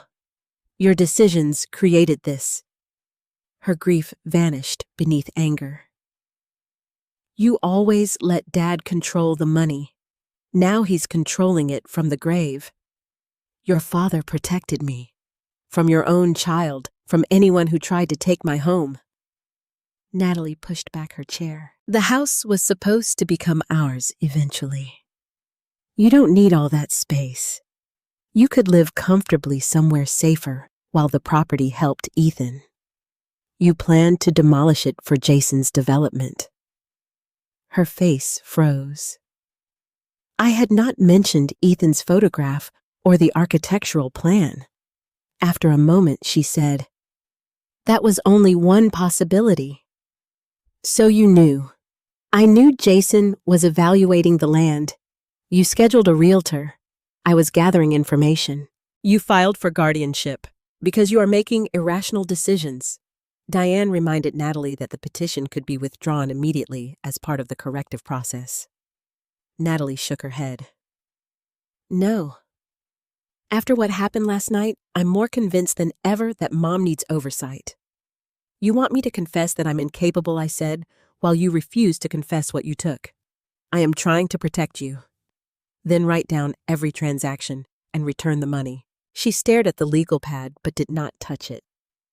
I removed photocopies of several disputed documents from my folder. Each carried a version of my signature. Did you sign my name? No. I placed an old Christmas card beside them. Natalie had written it 5 years earlier. Her handwriting was elegant and slightly tilted with a distinctive loop at the beginning of every capital R. The forged Rossi signatures contained the same loop. My own R did not. I aligned the pages in front of her. Natalie looked at them and her breathing changed. Jason could have copied my handwriting, she said. You just told me you didn't know who forged the signatures. I don't, but you know enough to blame him. She stood and pulled on her coat. I'm not admitting to something I didn't do.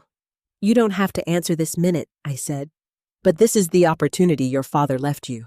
Tell the truth, return the money, and withdraw the petition. And if I don't, Then you lose what Anthony intended to leave you. Her eyes narrowed. You take my inheritance away. I'm not taking anything. The conditions were established before he died. Natalie picked up the legal pad, stared at it, then dropped it back onto the table. You'll change your mind when you're alone in that house and need me. I looked at my daughter, seeing both the frightened child she had once been and the woman choosing deception in front of me. I already needed you, I said. You used that opportunity to take from me. Natalie left without writing a single word.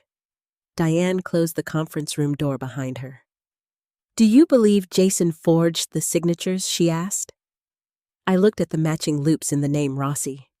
Jason may have been part of it, I said. But those letters came from the hand I watched learning to write at my kitchen table. Natalie had been offered the truth. She had chosen another lie. The following evening, someone knocked softly on my back door. I was in the kitchen reviewing bank records when I heard it. After what had happened with Natalie and Jason, I no longer opened a door without checking first. Ethan stood on the back porch with snow in his hair and a backpack over one shoulder. I unlocked the door immediately. What are you doing here? I walked from Tyler's house. Do your parents know? He shook his head. The fear in his face reminded me of the little boy who used to crawl into my lap after nightmares. I pulled him inside, locked the door, and wrapped my arms around him. For several seconds, Ethan held on without speaking. Then he began to cry. I'm sorry, Grandma. You have nothing to apologize for. I knew they were planning something. I should have told you sooner. You are 17 years old. Their decisions are not your responsibility. He stepped back and wiped his face with his sleeve. I brought proof. Ethan removed his backpack and placed it on the kitchen table. Inside were printed emails, spreadsheets, loan documents, and photographs of computer screens. How did you get these? Dad left his office computer unlocked. He and Mom share a folder for the development project. I copied what I could onto a flash drive and printed the most important pages at Tyler's house. I felt both grateful and frightened. Will they know? Probably. Ethan, I never wanted you placed in the middle of this. I was already in the middle. His answer was quiet but firm. I called Diane. She asked me not to alter or write on any of the documents and said she would come immediately. While we waited, I made hot chocolate, though neither of us drank much. Ethan sat across from me with both hands wrapped around the mug. When did you first hear about the plan? I asked. A few weeks before Thanksgiving. He stared into the chocolate. Dad was yelling about the bank. He said the Bellwood Gardens project would collapse unless he provided more collateral. Mom told him your property would be enough. I tried to keep my voice steady. What exactly did she say? She said, the house will be mine eventually anyway. The sentence hurt more than I expected. Natalie had looked at the home where I still lived and treated my death as a delayed business transaction. Did Jason ask her to take it? At first, Dad said you would never agree. Mom said you wouldn't have to agree if she became your legal guardian. I closed my eyes. Ethan continued carefully, as if afraid each word might injure me. Dad asked whether that was possible. Mom said she had already researched it. She found articles about emergency guardianship and talked to someone who said older people could be moved if they were unsafe. So the guardianship was her idea. He nodded. Dad wanted the land, but Mom came up with the paperwork. The distinction did not make Jason innocent. It did, however, destroy Natalie's claim that she had merely followed her husband's instructions. What did they tell you? Nothing at first. I heard them talking. When did they realize you knew a week before Christmas? I asked why Dad had a drawing with your address on it. Ethan's eyes filled again. Mom told me they were helping you. She said the house was too much for you and that you would be happier somewhere with nurses and activities. And did you believe her I wanted to? He looked toward the living room. But you never said you wanted to leave. No, I didn't. When I said I was going to call you, Mom took my phone. She said if I interfered, she would make sure I didn't see you until after college. I reached across the table and took his hand. She should never have threatened you. She said I had to choose between respecting my parents and upsetting an old woman who didn't understand money. I felt anger rise, but I kept my voice gentle. You did not betray me by being afraid. I stayed quiet. You were threatened by the two people responsible for protecting you. The shame belongs to them, not you. Diane arrived 20 minutes later. She greeted Ethan calmly and asked whether he was willing to explain where every document came from. He nodded. She began with the emails. One chain between Natalie and Jason concerned my accessible savings account. Jason repeatedly asked when more funds would be transferred. Natalie replied that she had to keep the amount small to avoid triggering a bank review. Another email discussed RMG services. Diane pointed to the company name. Do you know what RMG means? Ethan looked embarrassed. Romano Management Group. Dad created it for consulting payments. The false maintenance company was directly connected to Jason. Diane placed the email into a clear protective sleeve. The next set of messages concerned my property. Jason had sent Natalie the Bellwood Gardens plans writing that the bank would reconsider his loan after receiving proof of ownership or legal control of the land. Natalie responded, I'll have authority after Christmas. She thinks the papers are only for helping with bills and medical appointments. I read the sentence twice. There was no misunderstanding, no pressure from Jason hidden between the words. Natalie knew exactly what the documents did, and she knew I did not. Another message was even worse. Jason had asked what would happen if I refused to move. Natalie wrote, once the emergency order is granted, she'll go to Green Meadows temporarily. By the time she challenges it, the financing will be approved, and the house will no longer be an issue. What does no longer be an issue mean? Ethan asked. I already knew. Diane opened the loan proposal. The property development schedule showed demolition beginning 45 days after financing approval. My home would be torn down before I could return. The plan had never been to help me live safely. The assisted living facility was simply a place to keep me while they converted my life into collateral. Ethan pulled another spreadsheet from his backpack. This one has numbers next to everyone's name. The document listed potential project investors' debts, projected sales, and money already spent. Beside my name was an expected property contribution of $475,000. My consent was marked pending legal authority. Diane photographed every page. This evidence may be relevant to the guardianship hearing, she said, but we must preserve how it was obtained and allow the court to determine what is admissible. Will Ethan have to testify? Possibly, but we will request protections appropriate for his age. Ethan looked at me. I'll do it. You don't have to decide tonight, I said. Yes, I do. Mom lied about you. If I stay quiet again, she might win. His phone vibrated. 3 missed calls from Natalie appeared on the screen, followed by a message. Where are you? Come home now. Ethan went pale. You're not facing them alone? I said. Diane advised him to respond only that he was safe and would return with another trusted adult. Walter agreed to drive us while Diane documented the materials and prepared to notify the appropriate attorneys. Before Ethan left, he hugged me once more. I didn't want our family to fall apart. Neither did I. Is it my fault because I brought the papers? I held his face between my hands. No, sweetheart. Evidence does not destroy a family. The choices written in that evidence do. After he left with Walter, I stood alone in the kitchen. The spreadsheet remained on the table beneath the light. My name appeared between loan figures and projected profits, as if I were not a mother or grandmother, but an asset waiting to be collected. Natalie had told me she was protecting me. Now I had her own words proving otherwise. She planned to remove me only long enough to secure Jason's loan. When the money arrived, my house would be demolished, the trust would be challenged, and I would have nowhere to return. The guardianship hearing was no longer merely about defending my finances.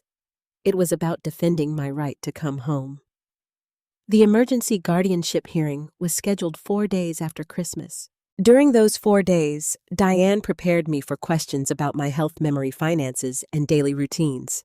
She arranged an independent evaluation with a licensed geriatric physician who examined me in person for nearly 3 hours.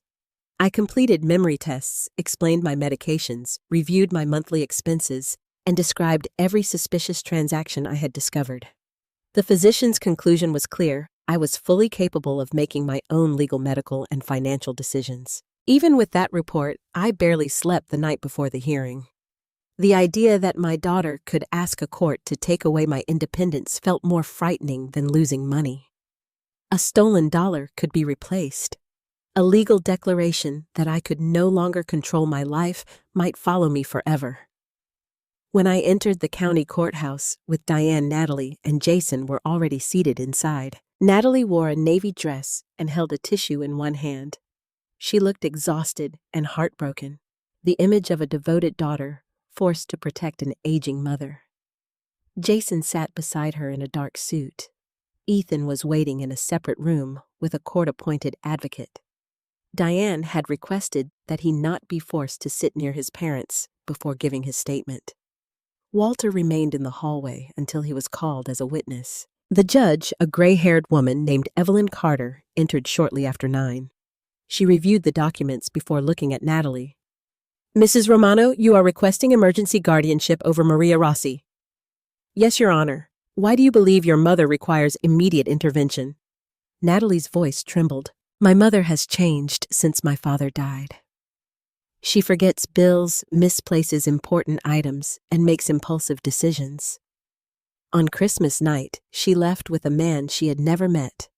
Now that man and an attorney are influencing her against her family." Hearing my grief turned into evidence against me was almost unbearable. Natalie described the missed electric bill and the misplaced checkbook. She claimed I had become paranoid about money and accused innocent people of stealing from me. She did not mention that the missing money had gone to her husband's company. Jason testified next. He told the judge my house was unsafe and financially unsustainable. He claimed I refused necessary repairs and lacked enough savings to remain there. "Our only goal is to provide Maria with stability," he said. "We found a respected assisted living community where she would be safe." Diane leaned toward me. "Stay calm, let the evidence answer." When it was my turn, I stood and raised my right hand. Natalie looked at me with tears in her eyes. For an instant, I felt the old instinct to protect her. Then I remembered the email promising that my house would no longer be an issue.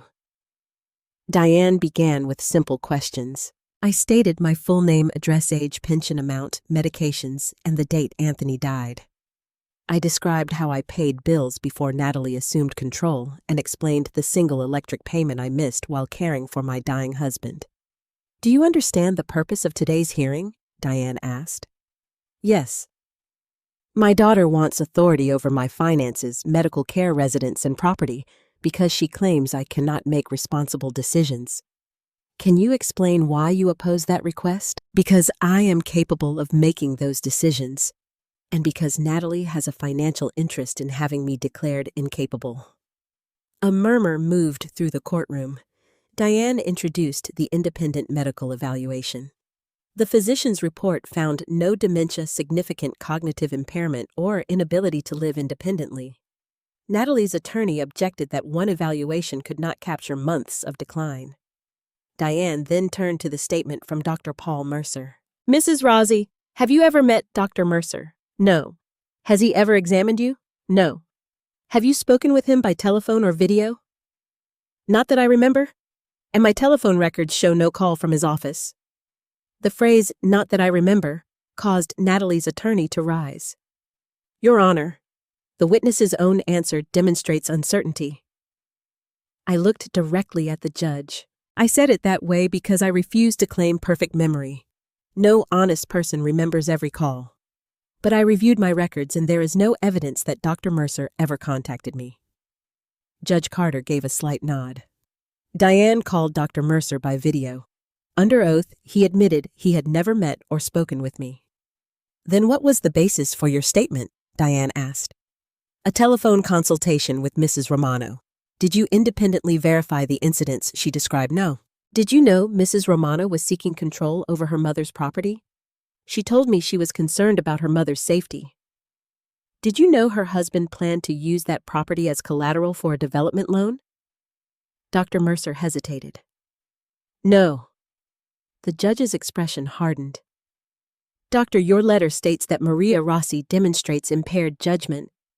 How could you personally reach that conclusion without evaluating her?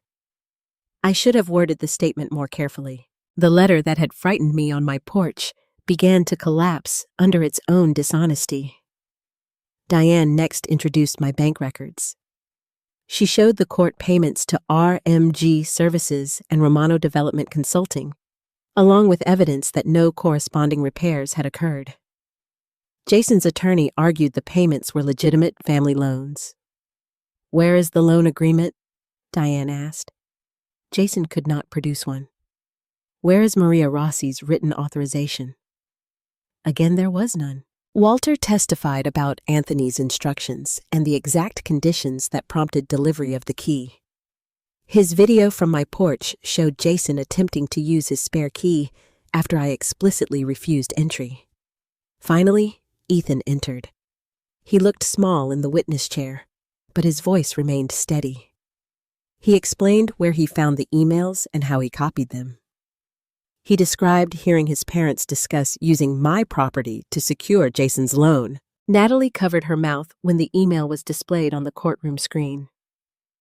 I'll have authority after Christmas. She thinks the papers are only for helping with bills and medical appointments. The judge read it silently. Another message appeared. Once the emergency order is granted, she'll go to Green Meadows temporarily. By the time she challenges it, the financing will be approved and the house will no longer be an issue. Natalie began crying. Her attorney argued that the statements were taken out of context. Judge Carter looked at her. What context would make the deliberate removal of a competent adult from her home for the purpose of obtaining a loan acceptable? No one answered. Diane presented the trust documents proving that Natalie could not legally sell or pledge the property. She also showed the architectural plan scheduling demolition shortly after financing approval. The judge called a brief recess. I waited beside Diane while Natalie sat across the courtroom. She did not look at me or Ethan. When Judge Carter returned, the room became silent. The petitioner has failed to establish that Maria Rossi lacks capacity, she said. In fact, the evidence indicates that Mrs. Rossi understands her circumstances and has taken reasonable steps to protect herself. My lungs released a breath I felt I had been holding since Christmas. The petition for emergency guardianship is denied, the judge continued. The court is deeply concerned by the financial motive underlying this petition, the use of an unsupported medical statement, and the apparent attempts to obtain control over Mrs. Rossi's property. She ordered copies of the financial records and disputed documents forwarded for review by the appropriate authorities. She also directed that Natalie and Jason have no access to my residence accounts or medical information without my written consent. The gavel came down. Natalie stood abruptly. Mom, please. I turned toward her. For the first time, she was not speaking as the person controlling the room. She looked frightened. You didn't have to do this publicly, she whispered. I offered you the chance to tell the truth privately. You're destroying our family. I looked toward Ethan, who was waiting beside his advocate with tears in his eyes. No, Natalie, I said. I am refusing to let you destroy what remains of it. Outside the courthouse, cold sunlight reflected off the snow. Walter offered me his arm, but I shook my head gently. I wanted to walk down those steps on my own. The court had not given me back my independence. It had confirmed that Natalie never had the right to take it. 27 days after the hearing, Natalie's 30-day deadline arrived. During those weeks, Diane sent 3 formal reminders explaining what Natalie needed to do. Each letter offered the same path: disclose every unauthorized transaction return, the money withdraw all claims against me, and provide a truthful account of her role. Natalie withdrew the guardianship petition because the judge had already rejected it, but she did not provide a confession. Instead, her attorney sent vague statements claiming that financial decisions were made during a period of family crisis. The letters did not identify who moved the money, who created the false invoices, or who forged my signature. Jason stopped answering questions entirely. On the final afternoon, Diane arranged one last meeting at her office. Natalie and Jason arrived separately. I noticed immediately that they did not sit together. Jason chose a chair near the window. Natalie sat at the opposite end of the conference table, holding a thick folder against her chest. Diane placed a clock where everyone could see it. "The corrective period expires at 5 o'clock, she said. "It is now 3:15. This is the final opportunity for a complete disclosure." Jason's attorney spoke first. "My client maintains that he relied on information and authorizations provided by his wife." Natalie turned toward him. "What does that mean?" Jason avoided her eyes. "It means you handled Maria's accounts. You told me how much the company needed. I never told you to forge anything." Natalie's face changed. For weeks, she had defended him, blamed his pressure, and suggested he might have copied her handwriting. Now Jason was willing to abandon her to protect himself. "You created RMG Services," she said. "It was a legitimate consulting company. You used it to hide transfers. You transferred the money because you said we would lose our house." Jason leaned forward. "I said the business needed capital. You said your mother had funds and that the property would eventually belong to you." Their attorneys tried to interrupt, but years of resentment had already broken open. Natalie slapped her folder onto the table. "You prepared the Bellwood Gardens project. You offered the land. You asked me to get control of it." "No," Jason said. "I said the project could work if Maria agreed. You were the one who researched guardianship." The room went silent. Natalie looked at me. For the first time since Christmas, I saw something other than anger in her face. I saw shame. "Is that true?" I asked. She stared at the folder. "Yes." The admission was barely audible. Diane checked the time but did not interrupt. Natalie began speaking slowly. She had used the limited power of attorney to transfer the first small amount while Anthony was ill. Jason needed money to cover payroll, and Natalie convinced herself they would replace it before I noticed. When the money did not return, she transferred more. She created false household invoices to make the withdrawals look legitimate. Jason routed some of the funds through RMG Services, but Natalie selected the amounts and approved the transfers. "What about my signature?" I asked. Her eyes filled with tears. "I copied it." Even though I already knew, hearing her say it felt like a blade passing through an old wound. "How many times?" 7. Diane placed the disputed documents in front of her. Natalie identified 5 of them immediately. 2 others had been prepared by Jason using samples she provided. Jason's attorney objected, but Jason interrupted. "She's lying to protect herself." Natalie laughed bitterly. "I protected you for years." "No," he replied. "You protected the life you wanted." The words struck her harder than any accusation I could have made. I looked at my daughter. "Was the guardianship your idea?" "Yes." "Did Jason force you?" "No." "Did you intend to put me in Green Meadows only temporarily?" "Until the loan was approved." She nodded. And after my house was demolished, where was I supposed to go? Natalie pressed both hands against her face. I didn't think that far. That is not true. You thought far enough to schedule the realtor research guardianship, obtain a doctor's statement, and plan the demolition. Her hands dropped.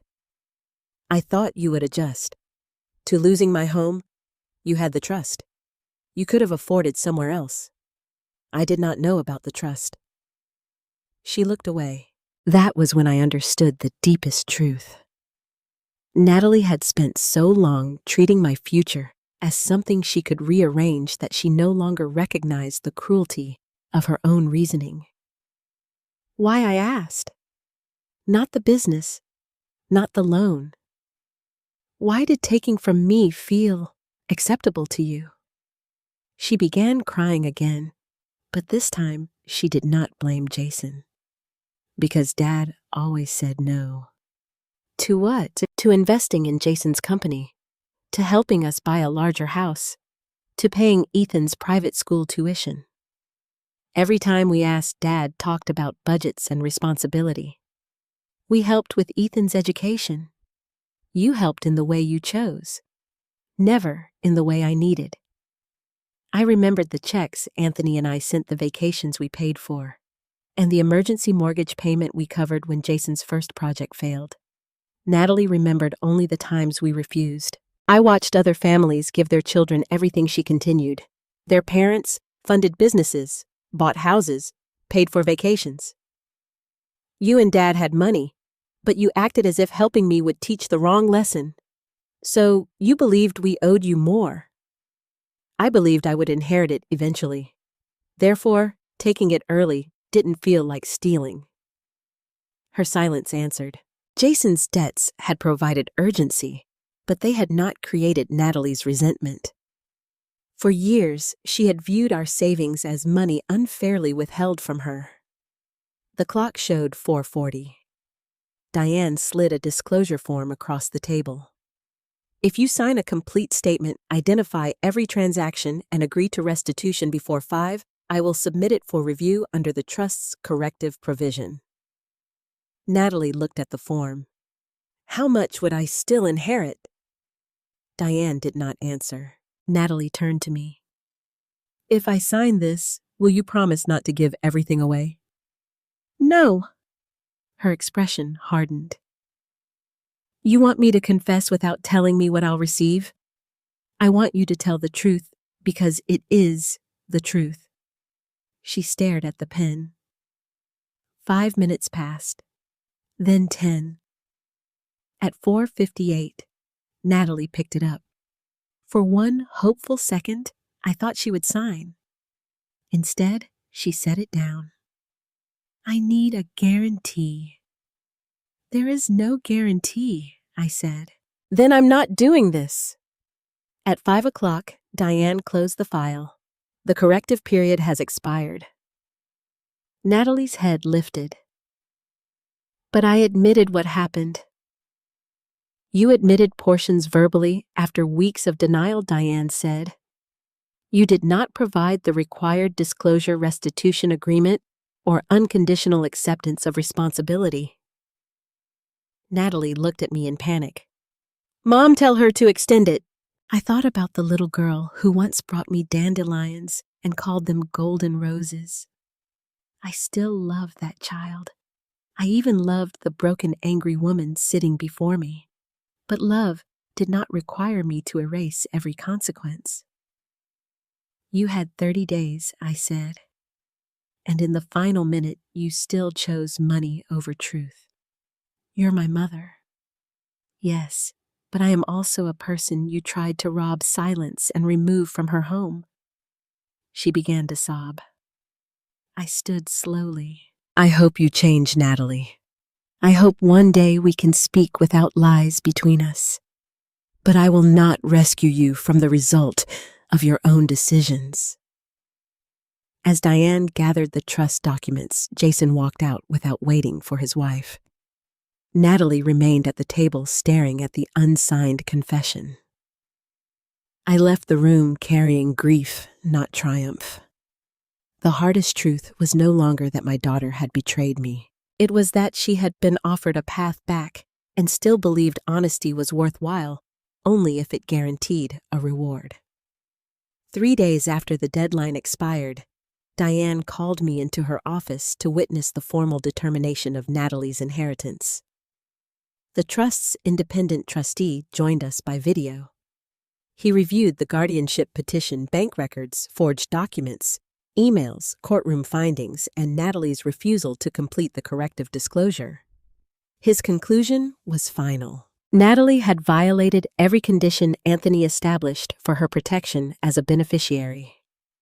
She had misused financial authority, concealed transactions, attempted to control my residence for personal gain, and continued lying after receiving an opportunity to correct her actions.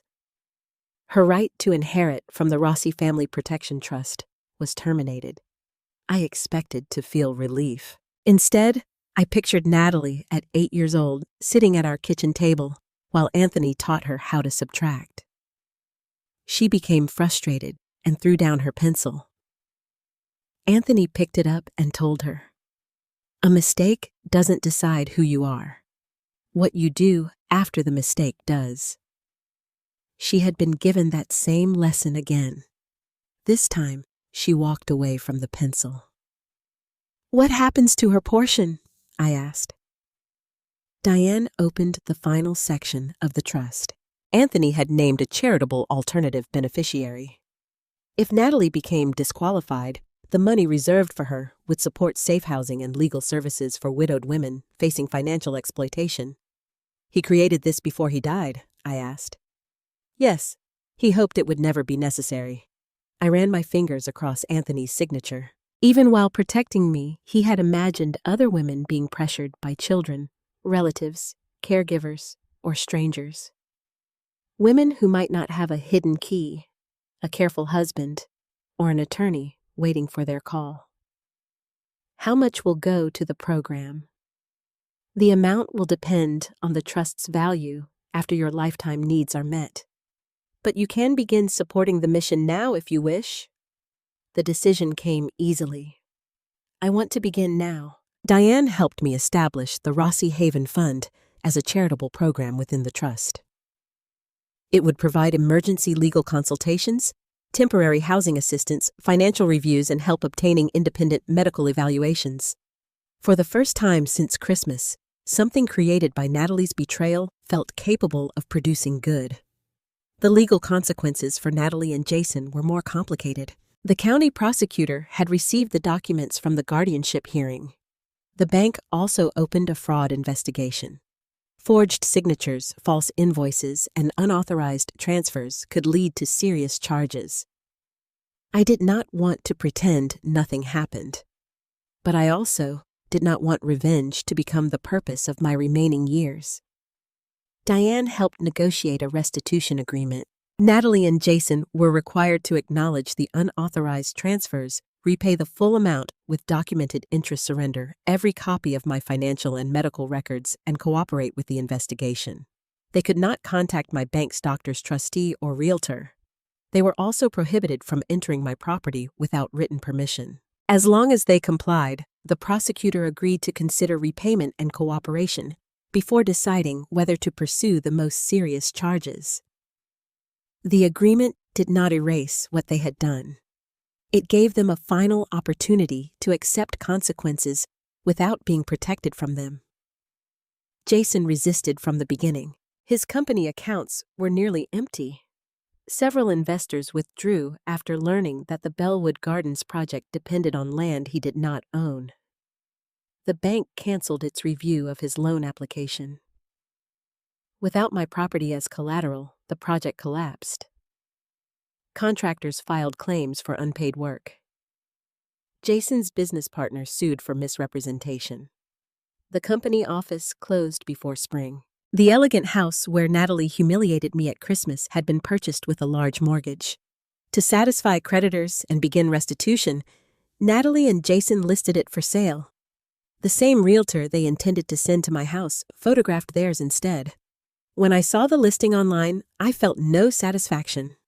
I remembered family dinners in that dining room and Ethan opening birthday gifts near the fireplace. A house could contain cruelty and still hold memories worth mourning. Natalie called me after the listing appeared. I nearly ignored the call, but I answered. Mom, she said they're taking the house. You're selling it to repay your debts. It feels like they're taking it. I understood that feeling better than she realized.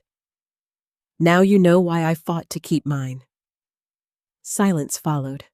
Could the trust loan us enough to stop the sale? No. You wouldn't even have to give it to us. We could repay it. You already owe money you took without permission. Ethan is losing his home. Ethan will always have a safe place with me. But I will not use Anthony's trust to protect you and Jason from the consequences of trying to steal it. Her voice hardened. You've become cold. No, Natalie, I have become clear. She ended the call without saying goodbye. A week later, Ethan told me his parents were separating. Jason blamed Natalie for failing to obtain control of the trust. Natalie blamed Jason for turning their financial desperation into a plan against me. Their arguments became so bitter that Ethan spent more time with a close friend's family and with permission arranged through the proper adults with me. I never encouraged him to choose sides. When he spoke angrily about his parents, I reminded him that he could condemn their actions without allowing hatred to shape his future. They used you, he said one evening. Yes, they used me too. Yes. Why aren't you angrier? I am angry.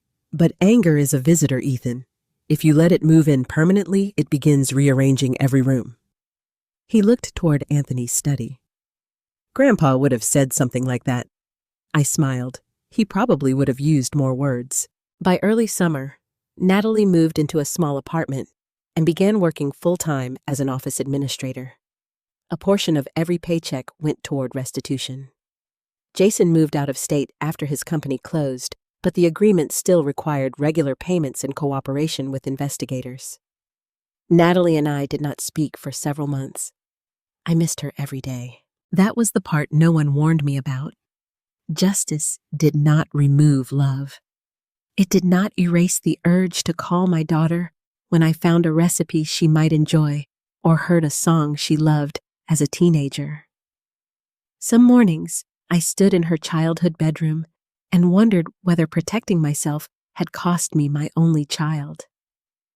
Then I remembered that surrendering would not have saved our relationship. It would merely have allowed her to destroy my home while calling it love. The Rossi Haven Fund began with a small office inside a community legal center. Within 6 months, we helped 11 older women review suspicious powers of attorney and housing documents. 3 avoided losing their homes. 1 woman held my hands after an appointment and said I thought saying no to my son made me a bad mother. I answered with the truth I had struggled to learn. Saying no to abuse does not cancel love. As the first anniversary of that Christmas approached, Diane asked whether I wanted to host the fund's holiday gathering at my house. I looked around the living room Anthony and I had protected. Yes, I said. This home should be filled with people who understand what safety means. Walter helped hang lights along the porch. Ethan decorated the tree and placed Anthony's photograph on the mantel. The house Natalie intended to demolish was still standing. More importantly, so was I. Then 1 week before Christmas, a handwritten envelope arrived. The return address belonged to Natalie. I recognized her handwriting immediately. This time, my name was not copied or forged. It was written by my daughter beneath 4 simple words, I expect nothing from you. I carried Natalie's letter into Anthony's study and sat in his old chair. For several minutes, I only looked at the envelope. The last handwritten document connected to my daughter had been the false version of my signature. Opening this letter felt like placing my hand near a wound that had only recently begun to close. Finally, I unfolded the pages. Mom, I am not writing to ask for money, forgiveness, or another chance at the trust. I know I lost those things because of what I did. For years, I treated everything you and Dad built as if it already belonged to me. I told myself I deserved it because I was your daughter. When Jason's business began failing, I used fear as an excuse to do what I had secretly wanted for a long time, take control, without hearing you say no. I copied your signature. I hid Diane's letters. I moved your money. I tried to make a court believe you could not manage your life. The worst part is that I called all of it help. I cannot repair this with an apology. I am continuing restitution, attending counseling, and cooperating with the investigation. Jason and I are separated, but I will no longer pretend he caused my choices. I miss you. I miss Dad. I miss the person I thought I was before money became more important than either of you. I do not expect you to answer. Natalie. I finished reading and remained in Anthony's chair until the winter light faded from the windows. There were no excuses in the letter, no accusations, no request for access to Ethan, the house, or the trust. For the first time, Natalie had offered the truth without demanding a reward. That did not restore my trust, but it mattered. I called Diane the following morning and asked her to read the letter. She confirmed that Natalie was complying with the restitution agreement.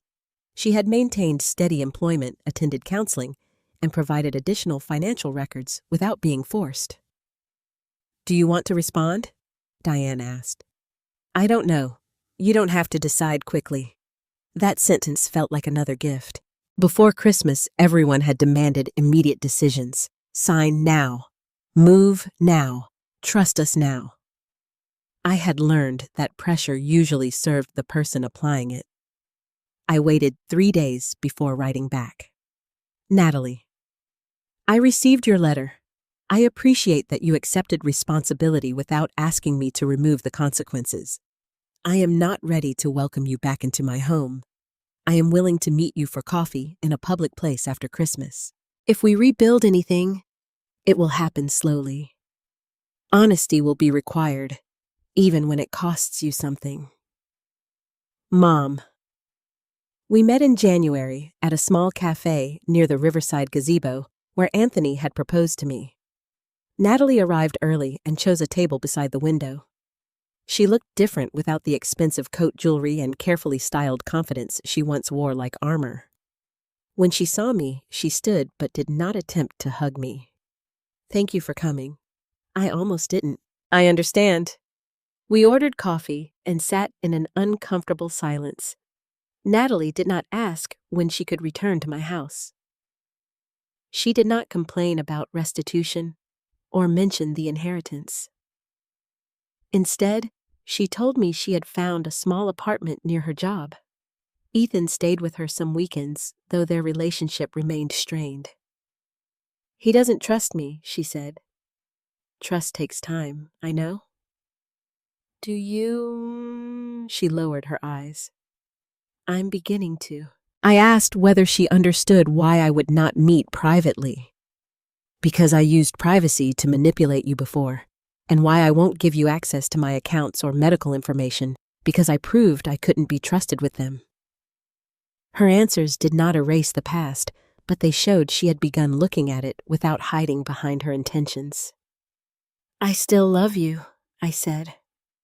Natalie began crying. I love you too. Love is not the same as permission. I know. Forgiveness will not restore your inheritance. I understand. And if you ever pressure Ethan to choose between us again, I will end contact. She nodded. I won't. I did not promise that everything would be fine. She did not ask me to. When we left the cafe, Natalie paused outside. Can I hug you? The question nearly broke me because she had finally asked rather than assumed. I opened my arms. The embrace was brief and painful, but it was real. Over the following months, we met occasionally in public. Some conversations went well. Others exposed old resentment, and I ended them when Natalie became defensive. She learned that my boundaries were not threats. I learned that saying no did not require anger. A year after the Christmas dinner that changed everything, my house became the administrative heart of the Rossi Haven Fund. Diane supervised legal partnerships and financial safeguards. Walter coordinated home security repairs for women whose relatives had tried to enter or sell their properties without permission. Ethan volunteered during school breaks. He had been accepted to Ohio State University and planned to study social work. "I want to help families before things become as bad as ours did," he told me. I reminded him that he was not responsible for saving every family. He smiled and said that sounded like something his grandfather would say. The fund had helped 38 women during its first year. Some needed legal representation. Others needed someone to sit beside them while they called a bank or read a frightening document. Many arrived believing they were foolish for trusting their children. I never allowed them to carry that shame alone. "Trusting someone you love is not stupidity," I told them. "Betraying that trust is the wrongdoing." For our Christmas gathering, the living room filled with women volunteers, attorneys, neighbors, and friends. Diane brought cookies.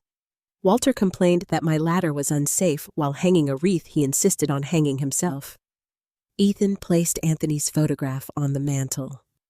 Beside it, I hung the old brass key inside a small wooden frame. A card beneath it read, "The key to coming home is knowing you still have the right to open the door." Natalie was not invited to the gathering that year. We were rebuilding, but she had not yet earned access to the place she tried to take. She accepted my decision without argument. That acceptance gave me more hope than any dramatic apology could have. After the final guest left, I stood alone beside the Christmas tree. Snow drifted past the windows just as it had 1 year earlier. I thought about the woman I had been at Natalie's table, silent, humiliated, and one signature away from surrendering her future. Anthony's key opened a hidden compartment, but that was never its greatest purpose. It opened the part of me that had mistaken obedience for love. I touched the frame beside our wedding photograph. "Thank you," I whispered. The house was quiet, but it no longer felt empty. It held Anthony's memory, Ethan's courage, Walter's promise, Diane's protection, and the voices of women who had learned to say no. It even held a small, carefully guarded hope for Natalie. I had not won because my daughter lost her inheritance. I had won because I recovered something no trust could hold and no forged signature could transfer. My life belonged to me again. Life lesson. Maria's story reminds us that love should never be measured by how much mistreatment we are willing to endure. Growing older does not erase a person's intelligence, dignity, ownership, or right to make decisions. Concern that demands immediate signatures, secrecy, financial access, or total control may not be concern at all. Sometimes the people closest to us use the language of protection to disguise manipulation. Maria also learned that forgiveness and trust are not the same thing. Forgiveness can release anger, but trust must be rebuilt through consistent actions. We can love someone while refusing to give them access to our money, home, health information, or emotional peace. Boundaries are not cruelty. They are the doors that protect what matters. Natalie was not destroyed by Maria's decision to fight back. She faced the consequences of her own choices. Only after losing the reward she wanted did she begin to understand that a sincere apology expects nothing in return. Anthony's key represented more than hidden evidence. It represented preparation, truth, and the courage to question what others insist we should accept. It also reminds us to read documents carefully, seek independent advice, review financial accounts, and never allow shame to silence us when something feels wrong. If someone you love is pressuring you, remember this saying: no does not make you selfish, ungrateful, or difficult. Your age does not make your voice less valuable. Your home is not an early inheritance, and your future is not a family asset waiting to be divided. What would you have done if you were Maria? Would you have allowed Natalie back into your life? Or would you have ended the relationship permanently? Please share your opinion in the comments. Your experience may help someone else recognize that they are not alone. If this story touched your heart, like the video and subscribe for more emotional stories about family, courage, justice, and healing. And tell us where you are watching from and what time it is there. It is always meaningful to know how far these stories travel.